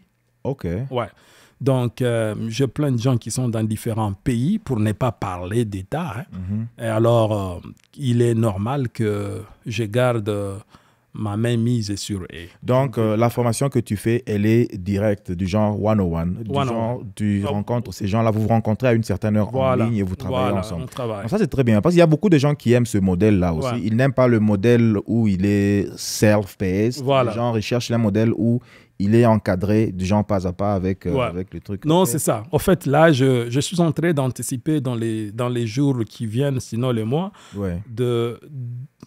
d'extendre ces modes de fonctionnement dans plusieurs pays. J'envisage l'Afrique du Sud, la France, beaucoup d'autres pays, et surtout le Congo. Donner la chance aux gens qui veulent devenir ingénieurs à prendre ces genres, de saisir ces opportunités. Ok. Maintenant, est-ce que les classes sont limitées en termes de taille, de sign-up ou bien c'est... Oui, c'est limité. Okay. C'est limité. Généralement, pas plus de 10 personnes. Pas plus de 10 personnes. Pas plus de 10 personnes par groupe, je vais dire. Et une session, normalement, elle fait combien de temps? 4 mois. 4 mois. Ouais. Ok. C'est une institution. C'est une institution. C'est une institution. Okay. Il n'y a pas que moi. Il y a des gens qui sont de meilleurs ingénieurs que j'ai en Afrique du Sud. Okay. J'ai des meilleurs ingénieurs dans différents pays où je suis passé. Ça veut dire que c'est tout un réseau. Nice. Et donc, surtout avec la différence d'air, tout ça, la différence d'horaire, c'est bien pas facile pour quelqu'un qui soit en Afrique de dire ah ben non, je vais étudier avec quelqu'un qui est aux US. Et aux États-Unis, donc, alors que vous avez quelqu'un sur place en Afrique qui travaille en collaboration. Et il le fait toujours en ligne. En ligne. C'est quoi? C'est Zoom, c'est Teams Zoom. Ou bien c'est... Ok, wow, ça c'est très bien. Zoom. Alors nous allons... quels sont les moyens que les gens peuvent utiliser pour entrer en contact avec toi? Peut-être. Je dirais plutôt Jacques Sékou Touré. Je suis plus actif sur LinkedIn que sur toute autre plateforme. Ok. Donc quelqu'un qui est intéressé dans une session comme celle-là, il peut envoyer un message, envoyer une connexion et tout. LinkedIn. LinkedIn est la plateforme dans laquelle je me retrouve beaucoup. D'accord. Je suis plus actif là-bas. Je n'utilise pas d'autres plateformes. Je ne suis pas sur Facebook. Donc si vous tapez sur LinkedIn, vous tapez Jacques. Je vais mettre le lien en commentaire. Voilà, c'est mieux. Donc, Jacques Sékou Touré, c'est la seule voie facile pour m'avoir. Facile pour avoir. Voilà. Okay. Ouais. Non, c'est très, très important. Et qu'est-ce que vous pensez de l'importance de LinkedIn? Parce que je connais quelqu'un, il vient de me venir en tête maintenant, qui est professionnel, mais qui n'a pas LinkedIn. C'est comme quelqu'un qui me dit, je connais un informaticien, mais qui n'a pas un ordinateur. Oui. C'est exactement ça. Moi, je l'ai dit assez souvent à mes étudiants. Ouais. Je leur dis, vous ne pouvez pas, dans le monde actuel, vivre sans LinkedIn. Voilà. Vous pouvez bien vivre sans Facebook, sans TikTok et tout ça. Moi, je n'ai aucune de ces plateformes, mais j'ai LinkedIn quand même. Okay. Mais il faut voir sur mon LinkedIn, chaque jour qui passe, combien de posts me parviennent. Voilà. Des gens qui me proposent et qui me sollicitent à avoir un travail chez eux, tout ça. Et donc, vous n'allez pas imaginer les opportunités que vous loupez parce que vous n'avez pas, en n'ayant pas LinkedIn. Donc, j'encourage énormément les gens, si vous êtes professionnel, peu importe votre profession, d'avoir absolument un profil sur LinkedIn. Okay. C'est la meilleure opportunité pour les professionnels. Wow. Ouais. Non, merci beaucoup. C'est vraiment un message très important pour tous ceux qui négligent cela ou qui ont une photo juste bizarre comme ça. Parce que le tout compte. La photo, le professionnalisme, le parcours, les compétences et toutes sortes de choses. Ouais. Et souvent, il y a des algorithmes même qui peuvent automatiquement te trouver. Donc, tu peux être n'importe où dans le monde. Ouais. Tu as un profil LinkedIn bien élaboré. Un jour, quelque chose va venir, un message va venir. Voilà. Je crois que ça, ce n'est qu'une première conversation. Voilà. Je crois qu'on aura encore le temps de nous retrouver encore pour parler un peu plus sur tous ces domaines-là. Je sais qu'on a beaucoup à partager. Ouais. En tout cas, merci beaucoup. Je laisserai aussi mon numéro WhatsApp. Le numéro WhatsApp? Oui, je laisserai mon numéro WhatsApp pour des gens. Est-ce que c'est le numéro public ou bien c'est mon numéro direct. Personnel. Bah, on va voir, c'est une bonne idée parce qu'avec les gens en ligne, là... Ça ne me dérange pas. Si vous avez une question... Non, mais c'est clair que je suis très, très occupé. Ouais. Mais il faut s'attendre que je répondrai toujours. D'accord. Je pense qu'on est des serviteurs de cette population, des gens qui ont des questions qui sont légitimes et qui méritent une réponse. Je répondrai certainement. Quand je trouve que la question est raisonnable, je prendrai de mon temps pour aider quiconque qui a une question et qui voudrait vraiment avoir une information et la bonne. Très bien, très bien. Merci beaucoup. C'est un plaisir. La caméra est là. Un dernier message avant qu'on puisse clôturer ceci. Un dernier message à tous ceux qui vont nous regarder, aux professionnels, aux non-professionnels, aux étudiants, aux gens qui veulent de genre faire la reconversion de carrière, aux gens qui veulent se lancer dans la politique, je ne sais pas. Un message juste pour un dernier mot. Avant tout, te dire merci pour l'opportunité. Et ça n'arrive pas tous les jours. Surtout d'avoir été le premier invité de cette émission, que j'estime que ça va prendre de l'ampleur dans les jours et mois qui viennent. Merci. Mais sinon, pour les étudiants, surtout, ceux qui viennent de familles, j'ai envie de dire, des familles défavorisées. Je pense que vous avez la chance de changer votre vie. Ne restez pas dans les statu quo. Ne cherchez pas à blâmer papa. Ne cherchez pas à blâmer maman. Maman n'a pas pu faire ce qu'elle pouvait faire, papa non plus. Et le pays, peut-être, ne l'a pas non plus fait. Mais vous avez la clé de la réussite entre vos mains. Pour ce qui est de professionnels, je vous encourage de rester discipliné, surtout d'éviter le triomphalisme, parce que vous avez un boulot et que vous pensez que c'est tout ce que vous pouvez avoir. Je vous dis bien qu'il y a toujours plein d'opportunités. Excellez, restez discipliné, travaillez dur et vous réussirez. C'est cela que je peux dire. Et pour ce qui est de pays, je parle aux nations, je pense qu'il est aussi important de savoir, j'ai parlé de mon domaine de cybersécurité, je suis très ouvert de travailler avec n'importe quel État, n'importe quel pays qui pense que mon apport peut être utile. Je suis un consultant, je peux être consulté et consultable. Donc, vous pouvez me rejoindre. Justement, j'ai laissé mes contacts chez Guy qui va le mettre à votre disposition. Appelez-moi. Vous avez des questions sur le plan technique. J'ai suffisamment de l'expérience pour pouvoir apporter des éclaircissements sur les points que vous pouvez avoir. Si vous voulez dans le secteur de cybersécurité, vous voulez dans le secteur de centre de données ou data center, vous voulez dans le secteur de réseau d'entreprise, je suis suffisamment équipé pour pouvoir vous répondre et vous donner des éclaircissements sur ces points. Donc, je pense que je suis à la disposition de tous, des nations, des individus et des entreprises. Si vous avez pensé que cette conversation est utile et que je peux apporter une assistance d'une façon ou d'une autre, ne fût-ce qu'à répondre à votre question, soyez-en rassurés que je répondrai. Voilà tout ce que je peux dire. Je suis très content. Merci beaucoup pour cet honneur, Jacques. Le plaisir est partagé. Et puis, voilà, pour ceux qui vont suivre, s'il y a moyen de faire les commentaires sur la plateforme, mettez vos commentaires, les questions ou quoi que ce soit. Ça va faire plaisir d'avoir le feedback. Mais sinon, aimez, faites toutes sortes de réactions que vous pourrez sur la plateforme où vous êtes actuellement. Merci beaucoup de nous avoir suivis et à la prochaine. À la prochaine. Ok, merci. Bye. Merci. Ciao. That was really good. Yeah. No.